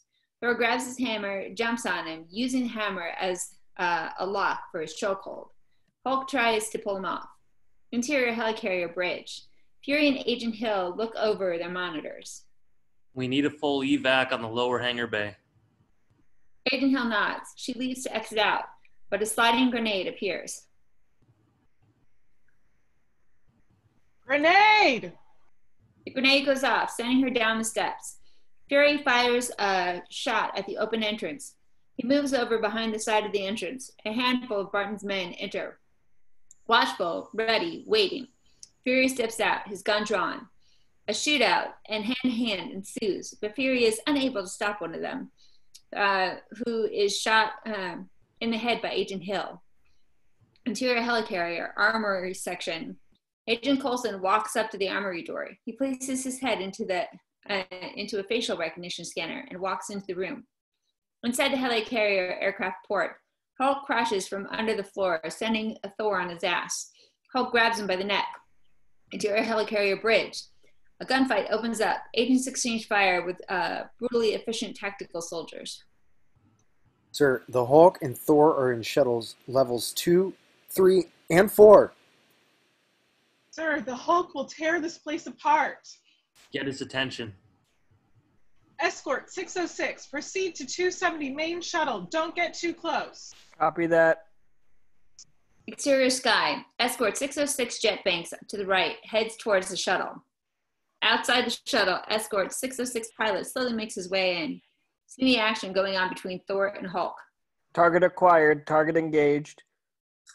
Escort 606 pilot pulls the trigger and fires the gun at Hulk.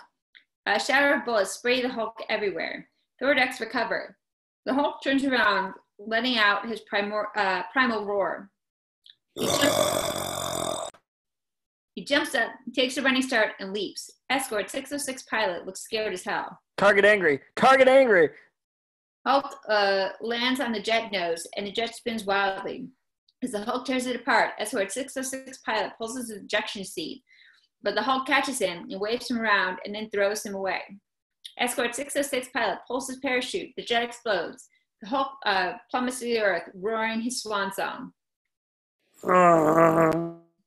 Exterior helicarrier port side. Iron Man's laser cuts a big piece of broken metal. He then jumps on it, relieving the rotors. On the other side, Barton's men enter the port side. Captain America looks down, wondering if they are S.H.I.E.L.D. agents there to help. Evidently not, as they begin shooting at him and throwing grenades. Captain America jumps to the other railing and down with Barton's men. He begins to take them down, even goes so far as throwing one off. A few more enter, firing. Captain America grabs a Noveski Rifle Works diplomat, big word for big gun, and jumps back up to his position, firing down at them. Inside the helicarrier bridge, the gunfight has gone down, but more of Barton's men enter and are taken down by Fury, who's confused as to why they keep coming. They're not getting through here, so what the hell? Suddenly, Barton looses an arrow down to the bridge and explodes critical spots. Barton releases a multi-tipped arrow towards Fury, but instead hits his command desk right above some of the USB outlets. Fury fires at Barton, but he is already gone. Their arrow then self-activates and inserts itself into the outlets, hacking every single monitor and mainframe. The hacking causes Engine 1 to shut off. Suddenly, the helicarrier began to dangerously tilt to one side.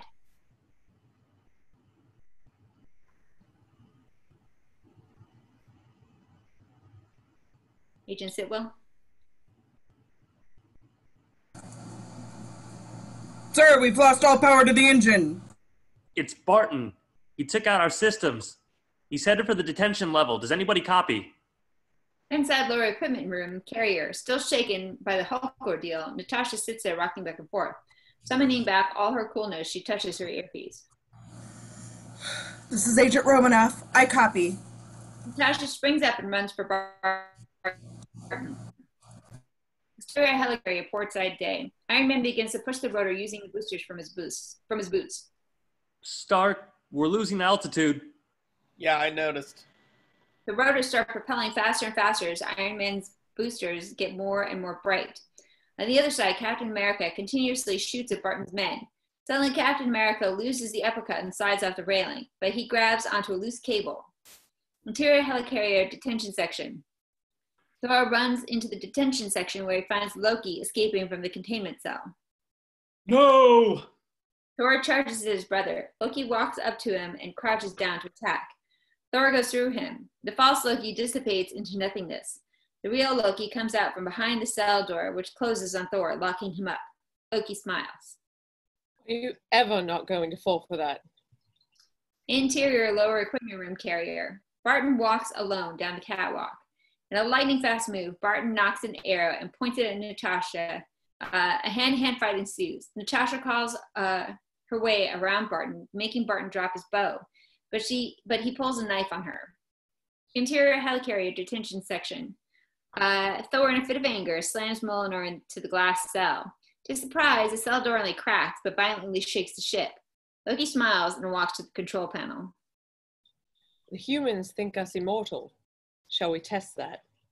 Suddenly, the guarding soldier that has helped release Loki falls down dead. Agent Coulson stands there, holding a Phase 2 weapon prototype. Move away, please. Loki moves away from the switch. You like this? We started working on the prototype after you sent the destroyer. Even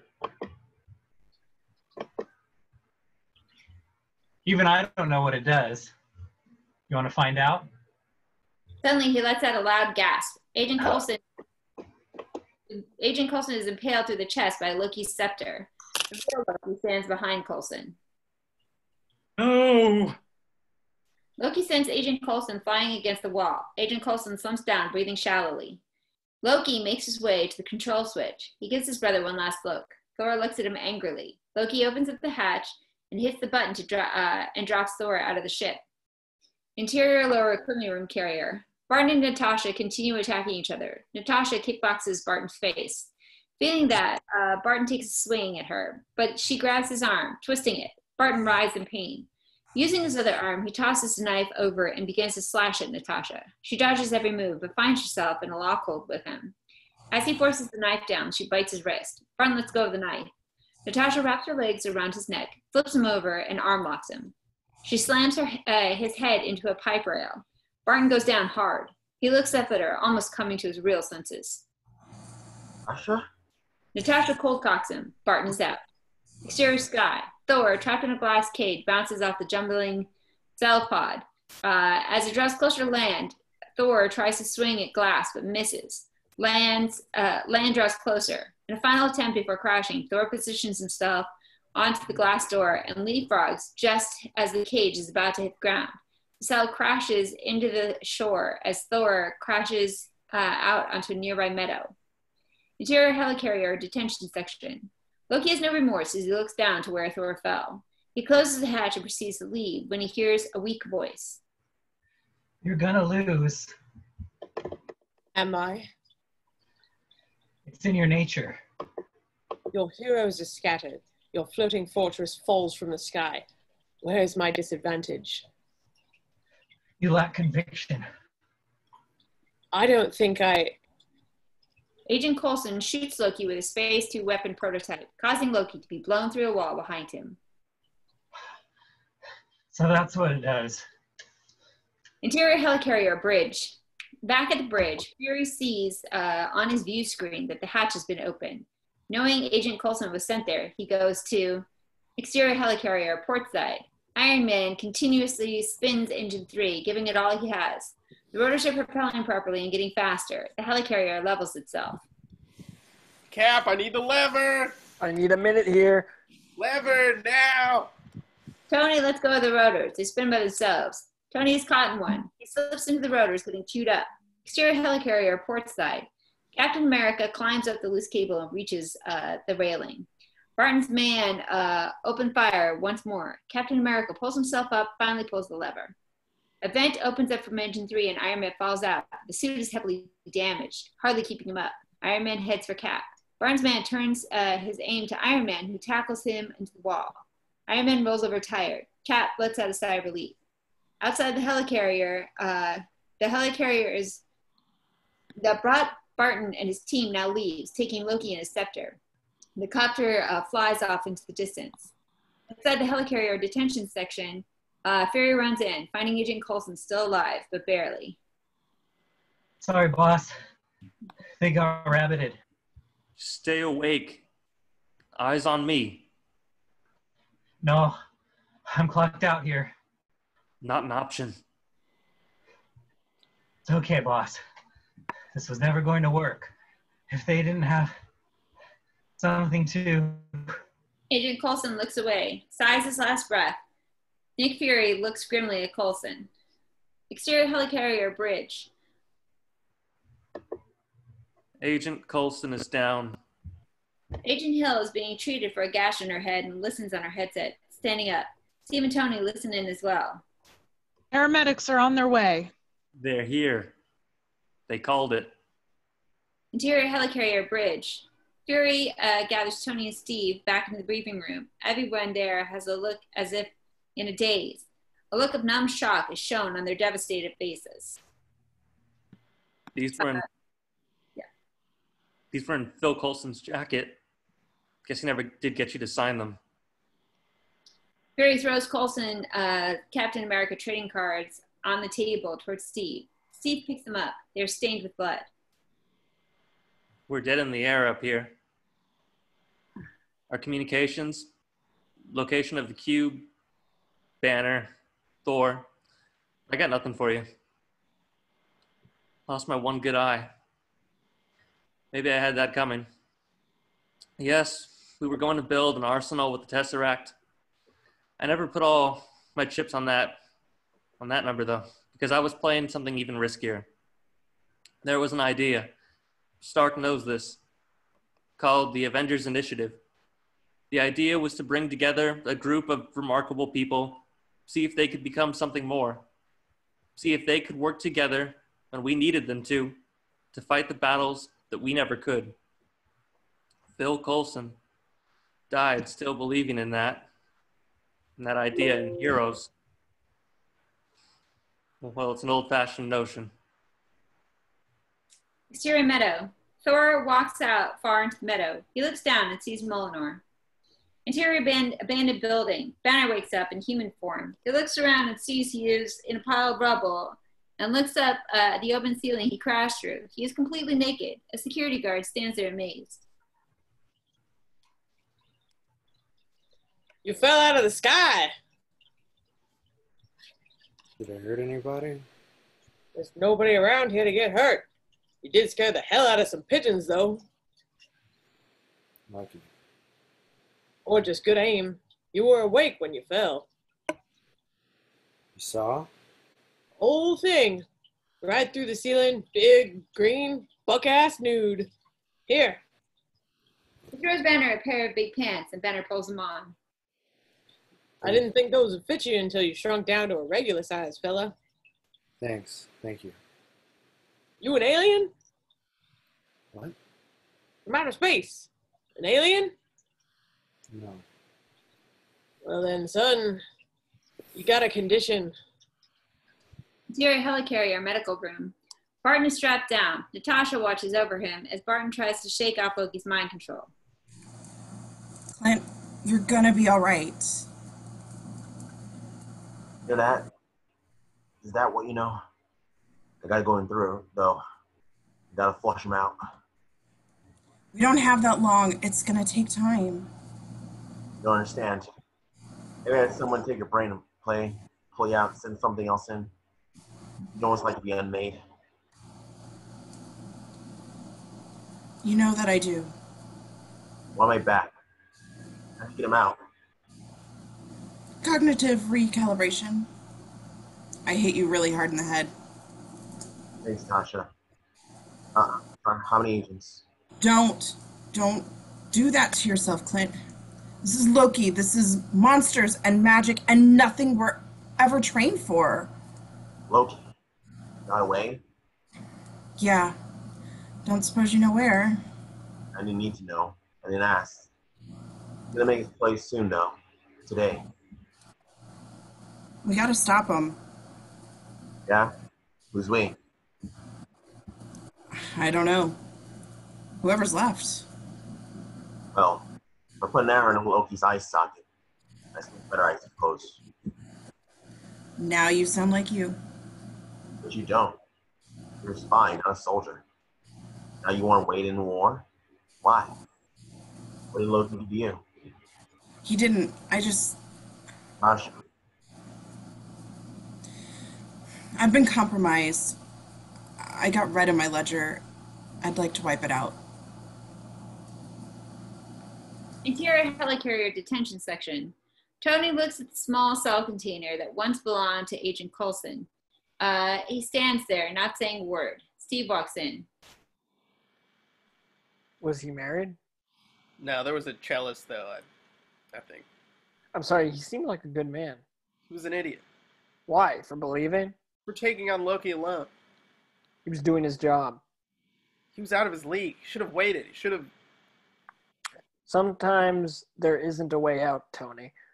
Right. How did that work out for him? Is this the first time you've lost a soldier? We're not soldiers. I'm not marching to Fury's fight.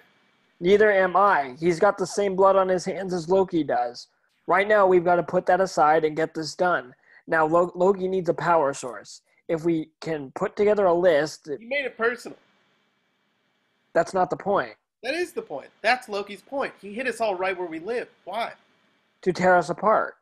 He had to conquer his greed, but he knows he has to take us out to win, right? That's what he wants. He wants to beat us, and he wants to be seen doing it. He wants an audience. Right. I caught his act at Stuttgart. Yeah, that's just a preview. This is opening night. Loki's a full-tilt diva. He wants flowers. He wants parades. He wants a monument built in the skies with his name plastered. Son of a bitch! Stereotarch Tower. Day. Selvig works around the CMS device that has already been set up on the rooftop of Tony's tower. Interior helicarrier medical room. Steve walks in full uniform. Natasha looks at him. Time to go. Go where? I'll tell you on the way. Can you fly one of those jets? Barton walks out of the restroom and looks at the cat. I can't. Steve looks at Natasha and she nods her head to confirm that Barton's on their side. You got a suit? Yeah. Then suit up. It's time for a montage. Kaboom! A blinding bolt of lightning strikes down from above, colliding on Molinor. The explosion is massive. The mighty Thor. Captain America pulls on his helmet and shield. Tony welds his Iron Man helmet. Light slips down over Iron Man's eye holes. Black Widow attaches the glove gauntlet with her rounds on her wrist. A blue light charges. Hawkeye slips on his quiver of arrows. Exterior interior Quinjet. Cap, Widow, Hawkeye walk towards and into the Quinjet. A young SHIELD pilot looks and stands in their way. You are not authorized to be here. Son, just don't. Interior helicarrier, bridge. Fury looks out the window of the ship, contemplating. Agent Hill walks up to him. Sir, Agent Hill? those cards, they were in Coulson's locker, not in his jacket. They needed the push. A loud noise screeches. Fury looks out to see Iron Man flying off as well as the Quinjet. They found it. Get our communications back up. Whatever you have to do, I want eyes on everything. Yes, sir. Exterior, New York City skyline, Stark Tower. Iron Man arrives at the Stark Tower where Selvig activates the CMS device holding the Tesseract.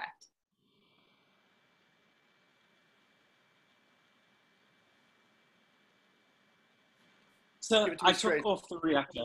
The device is already self-sustained. Shut it down, Dr. Selvig. It's too late. It can't be stopped now. He wants to show us something. A new universe. Okay. Iron Man aims his hand towards the CMS and fires. The energy from his booster shatters with a deafening crack. Selvig falls backward. Down below, citizens of New York look up at the Stark Tower. Iron Man stares in disbelief at the CMS, which is unharmed. The barrier is pure energy. It's unbreachable. The Mark 7 is not ready to be deployed. We'll skip the spinning rooms. We're on the clock. Tony lands his suit and goes through the gauntlet as it unsuits him. Loki looks up at him, smiling. In the penthouse.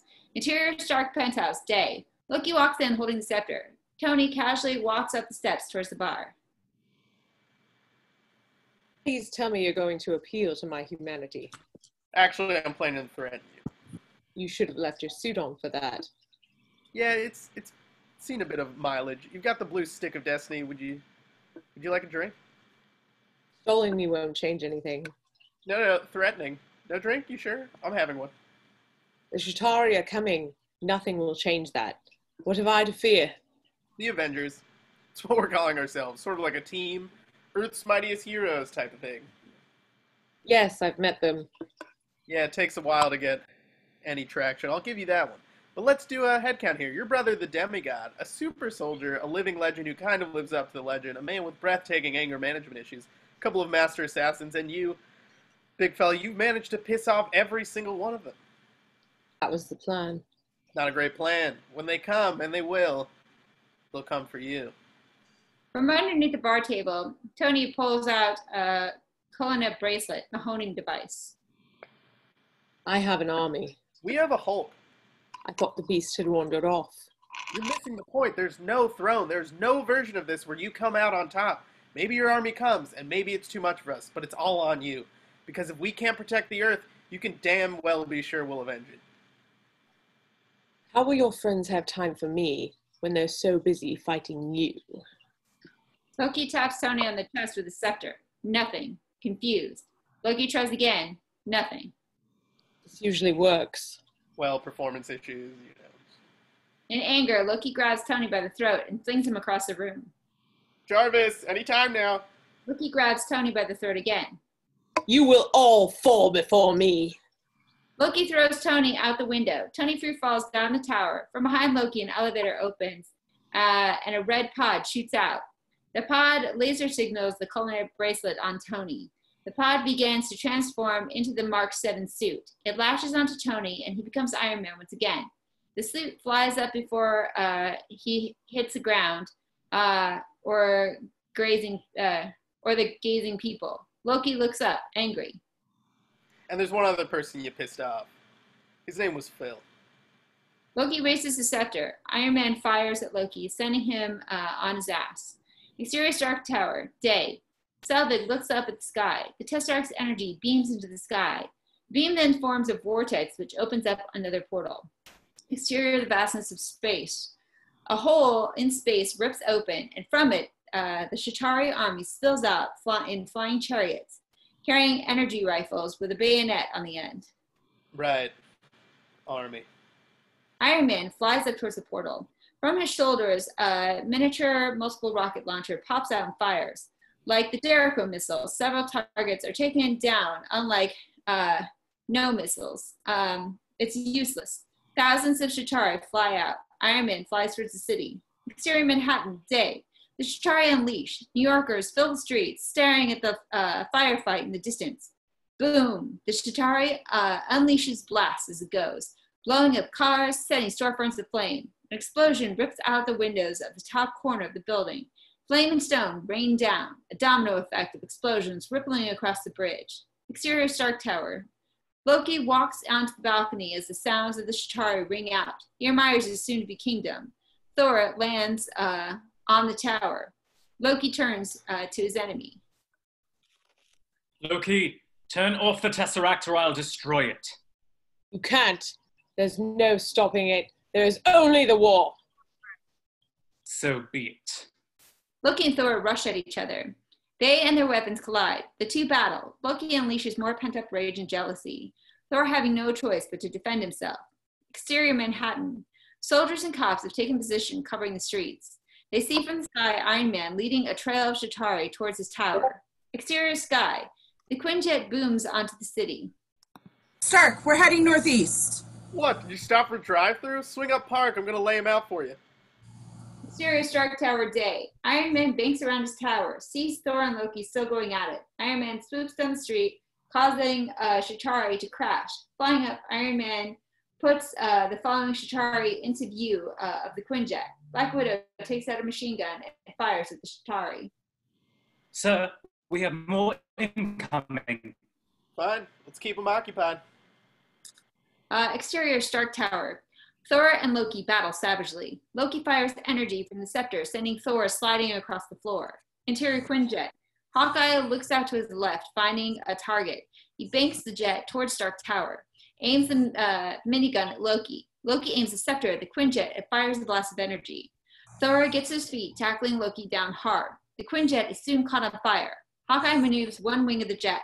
They spin and slow, dropping out of the air, and it passes over the skyscrapers. Then they slam onto the street. Interior Quinjet day. While everyone is okay, Hawkeye and Black Widow unfasten their seatbelts and open the ramp. Captain America runs down, followed by Hawkeye and Black Widow. Each one has their respective weapons in hand. Exterior four-way street. The trio arrives in the middle of a four-way street. Suddenly the city lurches to a stop. A deep primal rage bellows out. With that roar, a shadow comes over them. Exterior vastness of space. From the portal, a Chitauri Leviathan flies out, carrying over hundreds of soldiers. The Chitauri Leviathan passes over the trio. Exterior bridge day. They look up, out of their element. From both sides, Chitauri soldiers leap off and attach themselves to the side of the building, sliding down. Some crash into these buildings and begin firing from their energy rifles at innocent people.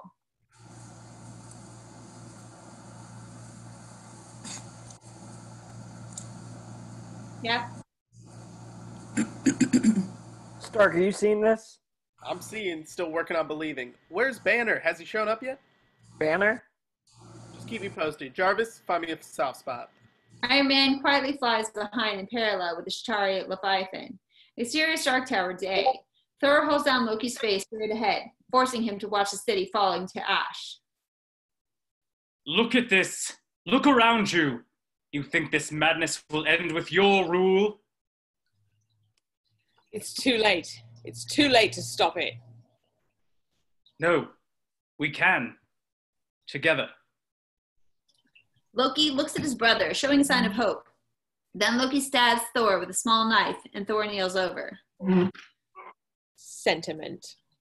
Thor gets up, picks Loki, and lifts him into the air. Thor then slams him down hard. Loki, bleeding, rolls over the edge. Thor looks down. Loki is riding on a flying chariot. Dozens of Chitauri follow his lead. Exterior bridge, street, day. The trio runs behind upside-down taxis. They look up and see Loki taking his band on the street and fires in the street in a chain of explosions, smashing cars and hurling people as it goes. It goes off in one final conflagration. Terrified people running from Loki. Looking over their shoulders, Captain America looks down the bridge. Those people need assistance down there. Chitauri soldiers that have landed near them begin firing at them. Black Widow pulls both pistols and fires. Turns to Cap. We got this. It's good. Go! You think you can hold them off? Hawkeye pulls the trigger on his bow. An arrow is mechanically chosen. It would be my genuine pleasure. Hawkeye shoots an arrow into the creature's head, gaining a few seconds for Captain America as he falls down the bridge, followed by an explosion. Cap races over to the plaza, jumping over dozens of exploding cars. Hawkeye runs over to a bus full of people. From the windows, we see small children being held by their parents. Hawkeye runs over to the jammed door and rips it open. People begin to run out. Black Widow empties her clips. Hawkeye fires arrows into the ranks of the Chitauri, hitting his mark each time he shoots. Just like Budapest all over again. You and I remember Budapest very differently. Exterior Manhattan, day. The cops continuously fire the flying chariot. It's pretty pointless. A young cop runs over to his police sergeant. We need to get out. They got to bring in the National Guard. National Guard? Does the army know what's happening here? Do we? Captain America jumps in front of them. They look up at this ridiculous-looking man. I need men in these buildings. There are people inside that can't run into the line of fire. You can take them through the basement or through the subway. You keep them off the streets. I need a perimeter as far back as 39th. Why the hell should I take orders from you? Suddenly, an explosion comes up from behind Cap. An energy blast is blocked by a shield. 2 Chitauri soldiers attack. The cops watch in shock as Captain America fights them off with ease. The sergeant turns to his officers. I need men in those buildings. Lead the people down away from the streets. I need a perimeter as far back as 39th. Mysterious skyline. Iron Man swerves around the building and faces the Chitauri Leviathan. He pulls out his miniature multiple rocket launcher and fires. The Chitauri Leviathan roars in annoyance. The Chitauri Leviathan turns to him. Exterior Bridge Street, day. Hawkeye trips the Chitauri soldier and rams an arrow into its throat. Black Widow gets her hands on an energy rifle and stick fights the hell out of them. Captain America joins back in and uses the shield, swaps and whacks oncoming Chitauri soldiers. It's all too much on them until lightning strikes down from the sky, channeling a blast, firing the electricity out of the Chitauri soldiers around them. It blasted back in a massive shockwave. The Chitauri soldiers convulse and drop dead to the ground. Thor touches down. What's the story upstairs? Powers surrounding the cube are impenetrable. Thor's right. We got to deal with these guys. How do we do this? As a team. I have unfinished business with Loki. Yeah? Get in line. Save it. Loki's got to keep this fight focused on us, and that's what we need. Without him, these things could run wild. We got Stark up top. He's gonna need us. Just then, Banner arrives on a small motorbike. Getting off, he looks around the city. So, this all seems horrible. I've seen worse. Sorry. No, we could use a little worse. Stark, we got him? Stark, we got him? Banner? Just like you said. Ooh, then tell him to suit up. I'm bringing the party to him. Iron Man comes out from behind the building. The Chitauri Leviathan follows. Exterior Bridge Street, day. The rest of the Avengers look up, getting ready and standing still. I don't see how that's a party. Iron Man swoops down onto the street. The Chitauri Leviathan also swoops down, barreling down the street like a freight train that keeps building and building its intensity. Banner looks up behind at the Leviathan. Cap looks at him. Banner begins to walk towards the monster. Dr. Banner, now might be a really good time for you to get angry. It's my secret, Cap. I'm always angry. Banner's body and hardened. Green shoots through his body. The Hulk. And smash! Hulk pops the Leviathan in the nose. The creature flips over a 360. Iron Man in mid-flight extends his arm out and a rocket ready to shoot. Iron Man fires. The rocket hits a soft spot and the large Chitauri Leviathan is blown completely away. Real pain from the Chitauri Leviathan. Other pieces of meat catch fire and withdraw. Sizzle as they hit the pavement. Captain America raises his shield to block them. From above and on the building, the Chitauri army watches in horror as a group of Earth's mightiest heroes find themselves united against a common threat. To fight the foes no single superhero could withstand, the Avengers assemble. Exterior sky. Loki watches them below, motionless. And the rest. From the portal, thousands more of Chitauri soldiers and even more Chitauri Leviathans fly out. Exterior Bridge Street, day. The Avengers look up. They are way out of their element. Guys? Call it, Cap. All right, listen up. Until we can close that portal up there, we're going to use containment. Barton, I want you on that roof, eyes on everything. Call out patterns and strays. Stark, you the perimeter. Anything gets more than 3 blocks out, you turn it back, or you're turn it to ash. Want to give me a lift? Right. Better clench up, Legolas. Iron Man lifts Hawkeye up into the building. Thor, you gotta try and bottleneck that portal. Slow them down. You got the lightning. Light the bastards up. Natasha, you and me will stand here and stand on the ground. Keep the fighting here. And Hulk, smash. Hulk smiles, the most magnificent grin and leaps, soaring high up into the nearest building. Hulk runs up the walls, hits several Chitauri soldiers, snapping them in half. He dives towards the building on the other side of the street, throwing the dead Chitauri soldiers towards the other soldiers. The Chitauri soldiers fire at him. The Hulk backhands them, seizes them, and with raw power throws them down. In his most powerful leap yet, the Hulk flies up and is in the middle of a flying chariot traffic jam, to which he smacks them out of the altitude. Exterior Empire State Building. Thor grabs onto the tower, raises Mjolnir, and kaboom! A blinding bolt of lightning strikes down from above, colliding on Mjolnir. Thor aims his massive shockwave towards the portal. Thor channels the blast and fires the electricity out of the Chitauri soldiers flying out of the portal. They're blasted back in a massive shockwave. The Chitauri soldiers convulse, drop dead to the ground. He even rips the shit out of a Chitauri Leviathan, which then explodes. Inside the helicarrier bridge, back on the bridge, Fury sees on his view screen the destruction going on in New York. Agent Hill walks up to him. Sir, the council is on. From atop the roof, Hawkeye fires arrows into the streaming flow of the Chitauri riders, hitting his mark each time. He even aims his bow behind him without looking and releases the arrow, exploding the rider. Stark, you got a lot of strings sticking to your tail. Just try and keep them off the streets. Well, they can't bank worth a damn. Find a tight corner. I will. Roger that. Iron Man does so and leads towards tight corners, and in Hawkeye's view, he fires arrow upon arrow, exploding the Chitauri riders. Iron Man keeps leading Chitauri riders under tunnels and through open parking garages. He looks back. None left.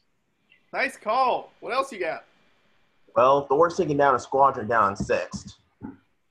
And he didn't invite me. Exterior office building, conference room. We're looking into the conference room where the office workers sit around the table.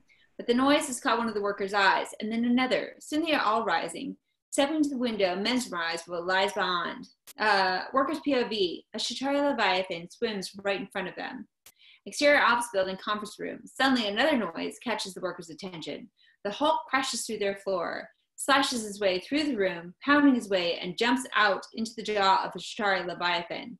The Chitauri Leviathan begins to head down, trying to wave off the Hulk. Exterior Bridge Street, day. Black Widow, using the energy rifle, is taken off of her feet by a Chitauri soldier. She tiresomely takes it down by cutting its throat. She grabs the energy rifle, turns to attack. Cap stands there, holding a shield. She slumps back, tired. Captain, none of this is going to matter a damn thing if we don't close that portal. Our biggest guns couldn't touch it. Well, maybe it's not about guns. You want to get up there? You're going to need a ride. I got a ride. Could use a lift, though. Black Widow backs up, giving herself a running start. Captain lifts and angles his shield. Are you sure about this? Sure. It's going to be fun. Black Widow runs to Captain America. Black Widow does a parkour move, using her feet to run up the car. She jumps up on Captain's shield, who gives her a boost with the shield. She grabs onto a flying chariot. Note the following sequence will take us through the action in one extended shot. Black Widow climbs onto the chariot and cuts the turret shooter's linkage to it. She then jumps on the rider and sticks her knives into his nervous system. She gets him to bank over the building. Iron Man arrives and shoots any other Chitauri riders following her. He makes his way down to Captain America, who fights off more Chitauri soldiers. Iron Man points his hand boosters at his shield. The energy beams off Cap and uses it as a reflection beam to take down nearby Chitauri. From above, Hawkeye sends down remaining arrows and sends one across the street, taking down a Chitauri rider following Iron Man. Finally, we leave Thor and the Hulk fighting on top the back of the Chitauri Leviathan, tearing apart and fighting soldiers. Hulk breaks off a massive piece of armor and slams it down onto the spine of the Chitauri Leviathan. Summoning all of his strength, Thor raises, drawing lightning to it from all sides, and brings it down with a final terrible blow. It's at the History Museum. The Chitauri Leviathan crashes into a history museum, dead. Thor and Hulk stand on the back of the Chitauri Leviathan after bringing it down. They stand still, admiring. Hulk pinches Thor with his enormous hand. Thor goes flying, and Hulk smirks. Hulk punches Thor. Haha. Exterior Stark Tower, day. Selvig wakes up from Loki's mind control. He looks around, confused as to where he is. He looks up at the sky, amazed. Exterior Bridge Street. Several Humvees aim their mounted .5 caliber guns into the sky, firing and hitting Chitauri riders. Captain America fights off a soldier that is pinning him down with his energy rifle. Captain breaks its legs. He stands up, picking up a shield. Captain, the bank on 42nd past Madison. They caught a lot of civilians there. I'm on it. Interior 42nd Bank. Dozens of civilians are gathered in a bank. Tension and uncertainty surround him. 3 Chitauri soldiers oversee them, pointing their weapons at them. One of them charges a bomb. It beeps. Captain America jumps through the window and throws his shield at the Chitauri bomber. The 2 Chitauri soldiers aim their rifles, but Cap heads for cover under a desk while he kicks them. Captain America jumps over the desk, headlocks the soldier, while backhanding another one over the railing. The crowd moves away. A Chitauri soldier attacks him from behind and rips off his helmet. The bomb is beeping faster. Everyone clear out. Captain America flips over the soldier, grabs his shield, and just as the bomb is about to go off, Chitauri bomber dives for it, trying to stop it, but it goes off, sending Captain America through the window, landing very hard on a car. The civilians look up from below. They're okay. Exterior outside the bank. Cap gets off the car and looks around the city, destroyed. The police and firemen arrive, pulling out those civilians he saved. A waitress looks back, thankful. Interior helicopter bridge, day. Back in the bridge, Fury sees on his view screen the World Security Council.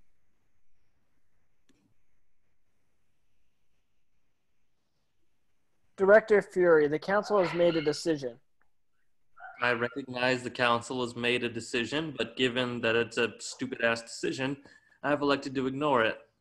Director, you're closer than any of our subs. You scramble that jet. That is the island of Manhattan, Councilman. Until I'm certain my team can't hold it, I will not order a nuclear strike against a civilian population. If we don't hold them in the air, we lose everything. If I order that bird, we already have. Fury shuts off his view screen. Exterior Manhattan, day. Black Widow, still driving the chariot with the rider, is hit at her side. She looks about, wondering whose energy fire it was, and she looks behind her to see Loki. Oh, it's you. Loki follows in hot pursuit. They race downward, trailing between buildings. They race madly, diving and dodging. Exterior rooftop building, day. Hawkeye looks at Black Widow, astonished. Matt, what are you doing? A little help? Hawkeye pulls the trigger twice, knocks an arrow, and points it at Loki, smiling. I've got him. Fires. The arrow streaks down the city, straight at Loki's head. Snaps like a cat. Loki grabs the arrow straight out of the air, looks straight at Hawkeye, smiling, and then, boom, the arrow explodes in Loki's face, crashing him into the Stark penthouse pad. Black Widow looks down, and building her momentum, she jumps off the chariot and lands on top of Stark Tower, rolling herself to the edge.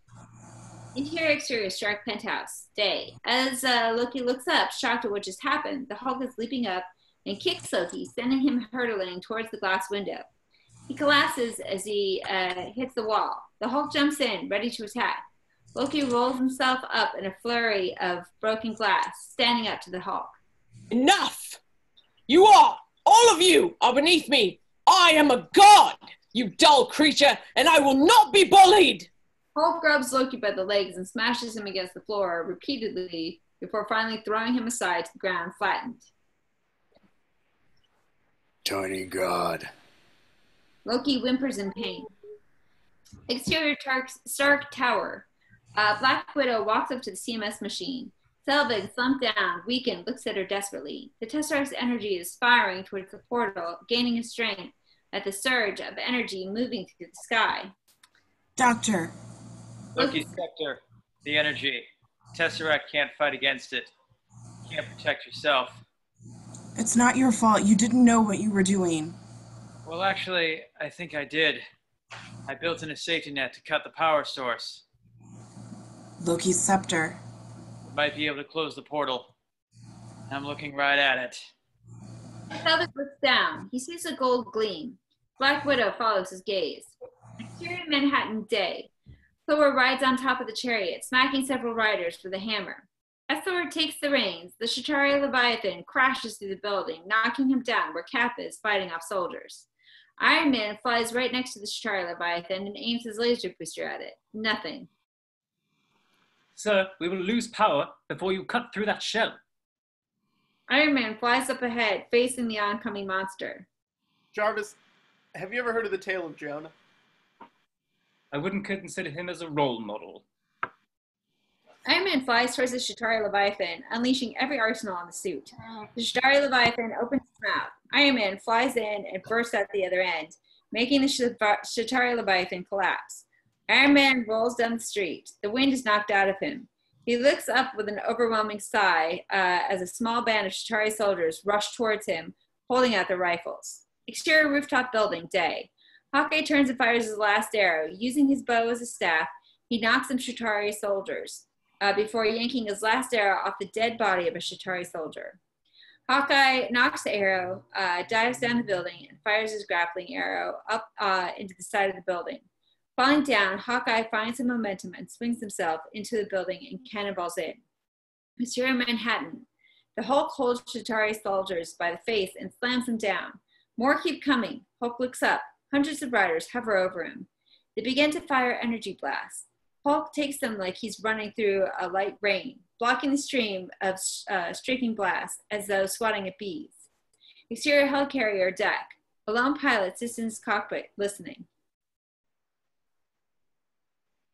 Director Fury is no longer in command. Override order 7 Alpha 11. 7 Alpha 11 confirmed. Prepare to take off.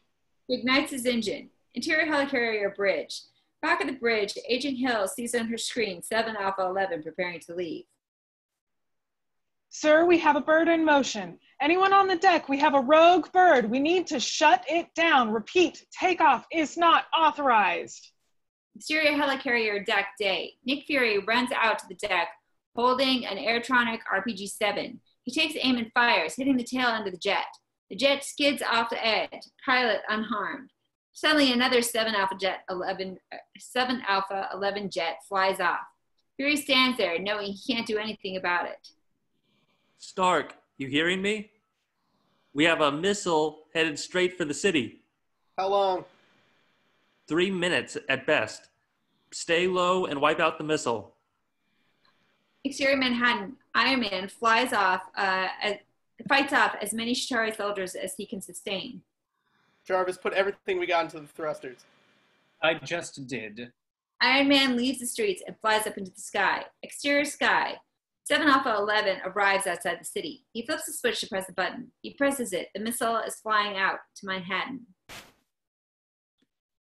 Destination is in 2 minutes, 30 seconds. Mark.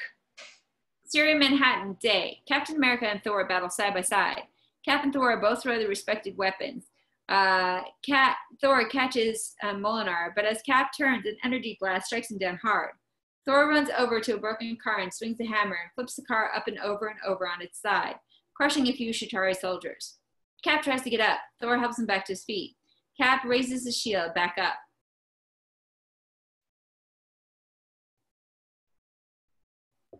You ready for another bout? What? You getting sleepy? Exterior Dark Tower day. Selvig, back in scientist mode, clocks away on his laptop and nods. Black Widow grabs Loki's scepter and slowly breaks into the force field, almost touching the Tesseract. I can close it. Can anybody hear me? I can shut the portal down. Exterior Manhattan. Do it. No, wait. Stark, these things are still coming. I got a nuke coming in. It's going to blow in less than a minute, and I know just where to put it. Exterior sky. Iron Man catches up with the missile and now comes at it from behind. The missile speeds on. Iron Man grabs it from behind, gripping it tightly with a mighty effort. He wrenches the rocket off its course. He accelerates quickly, flying straight up into the sky towards the portal. Stark, you know that's a one-way trip. Save the rest for return, Jay. Sir, shall I call Miss Potts?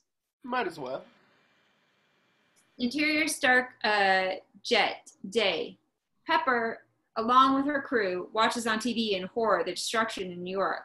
On the table, her cell is vibrating with Tony's picture on it. Interior helicarrier bridge. Back in the bridge, every single agent holds their breath as they too watch Iron Man fly up into the portal. Exterior sky. Iron Man climbs higher and higher over the city, gaining speed, suddenly flinging himself through the portal. Communications die. The suit begins to freeze. Tony looks frightened. Interior helicarrier bridge. Every single agent cheers. Fury smiles. He tries to communicate with Tony. Nothing. Exterior space. We then see an armada. The black sky is filled with what must be 90 ships in a vague cluster. Most of them still hang in the air. Some move swimmingly about. Iron Man lets go of the missile. It whistles off into the blackness as Iron Man idly falls back down towards the portal's opening. The missile reaches the main ship. The main ship implodes, causing the entire armada to burst into a supernova, creating a spectacular heavenly display. Exterior Manhattan. Suddenly, all of the Chitauri soldiers and Chitauri Leviathans keel over and begin to shake and then stop.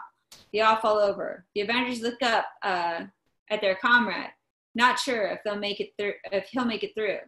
Exterior Stark Tower, day. Still holding the scepter in hand, Black Widow shifts around, waiting. Come on, Stark. Exterior Manhattan. Thor and Cap see the supernova coming towards them. Thor nods to Cap. Close it. Exterior Stark Tower. Without hesitating, Black Widow pulls the scepter out. The Tesseract turns off its energy beam. The portal quickly closes. A small figure is hurled backwards through the just now closed portal. Iron Man, plummeting to the earth. Son of a gun. Tied on Iron Man. He keeps falling and falling and falling. Exterior Manhattan. He's not slowing down. Thor swings Mjolnir around. Just as Thor is about to fly up, the Hulk snags Iron Man out of the air, both crashing and sliding down a building. Exterior Bridge Street day. Hulk throws Iron Man off him. Thor and Cap run over to him. Thor rips off Tony's helmet. He appears to be dead. They stand around him, not sure what to do. Then the Hulk yells in fury. The noise starts. What the hell? What just happened? Please someone Loki kiss me. We won. All right. Hey, all right. Good job, guys. Nice. Let's just not come in tomorrow. Let's take a day. You ever tried shawarma? This is a great shawarma joint about 2 blocks from here. I don't know what it is, but I want to try it. We're not finished yet. And then shawarma after. All right. Interior Stark penthouse. Day. Loki crawls onto the stairs, looking like a rag doll. He takes a few breaths, senses someone behind him, and he turns to find the Avengers staring at him pissed. It's all the same to you. I'll have that drink now.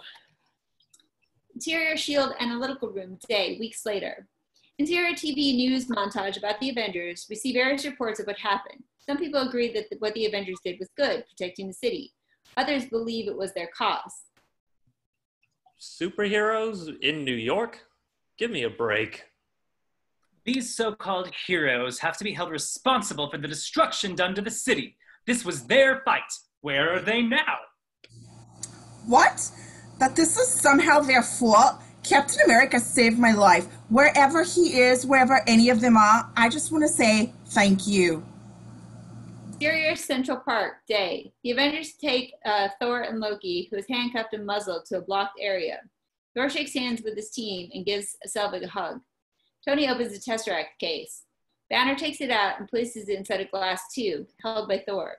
Thor gives Loki the other end, who reluctantly takes it. The Asgardians leap into the energy beam, gone. Then, one by one, the group splinters off, strolling into different directions. Banner climbs in with Tony into his sports car. Steve rides away on his Harley. Natasha and Clint climb back into S.H.I.E.L.D. cars, and they all park, for now. Interior S.H.I.E.L.D. Analytical Room Day. Fury is facing once more members of the World Security Council. Where are the Avengers? I'm not currently tracking their whereabouts. I'd say they've earned a leave of absence. And the Tesseract? The Tesseract is where it belongs, out of our reach. That's not your call. I didn't make it. I just didn't argue with the god that did. So you let them take it, and the war criminal Loki, who should be answering for his crimes? Oh, I think he will be. I don't think you understand what you've started, letting the Avengers loose on this world. They're dangerous. They surely are. And the whole world knows it. Every world knows it. Was that the point of all this? A statement? A promise. Fury walks out towards the bridge. Interior helicarrier bridge, day. Fury and Agent Hill walk together towards the window, looking out into the world. Sir, how does it work now? They've gone their separate ways, some pretty extremely far. We get into a situation like this again, what happens then? They'll come back. You really sure about that? I am. Why? Because we'll need them to. Agent Hill turns around. Fury looks out, smiling. Interior Stark penthouse, day. Tony and Pepper unveil a new design for Stark Tower. Cameras pull out, showing the letters for Stark Tower has been blown away, and all that remains is a giant A. The end. Yay! Wait. One more thing. Oh, yeah. Humans. They were not the cowering wretches we were promised. They stand. They are unruly and so cannot be ruled. To challenge them is to court death. Oh, hell no. Wow. Good one, Curtis.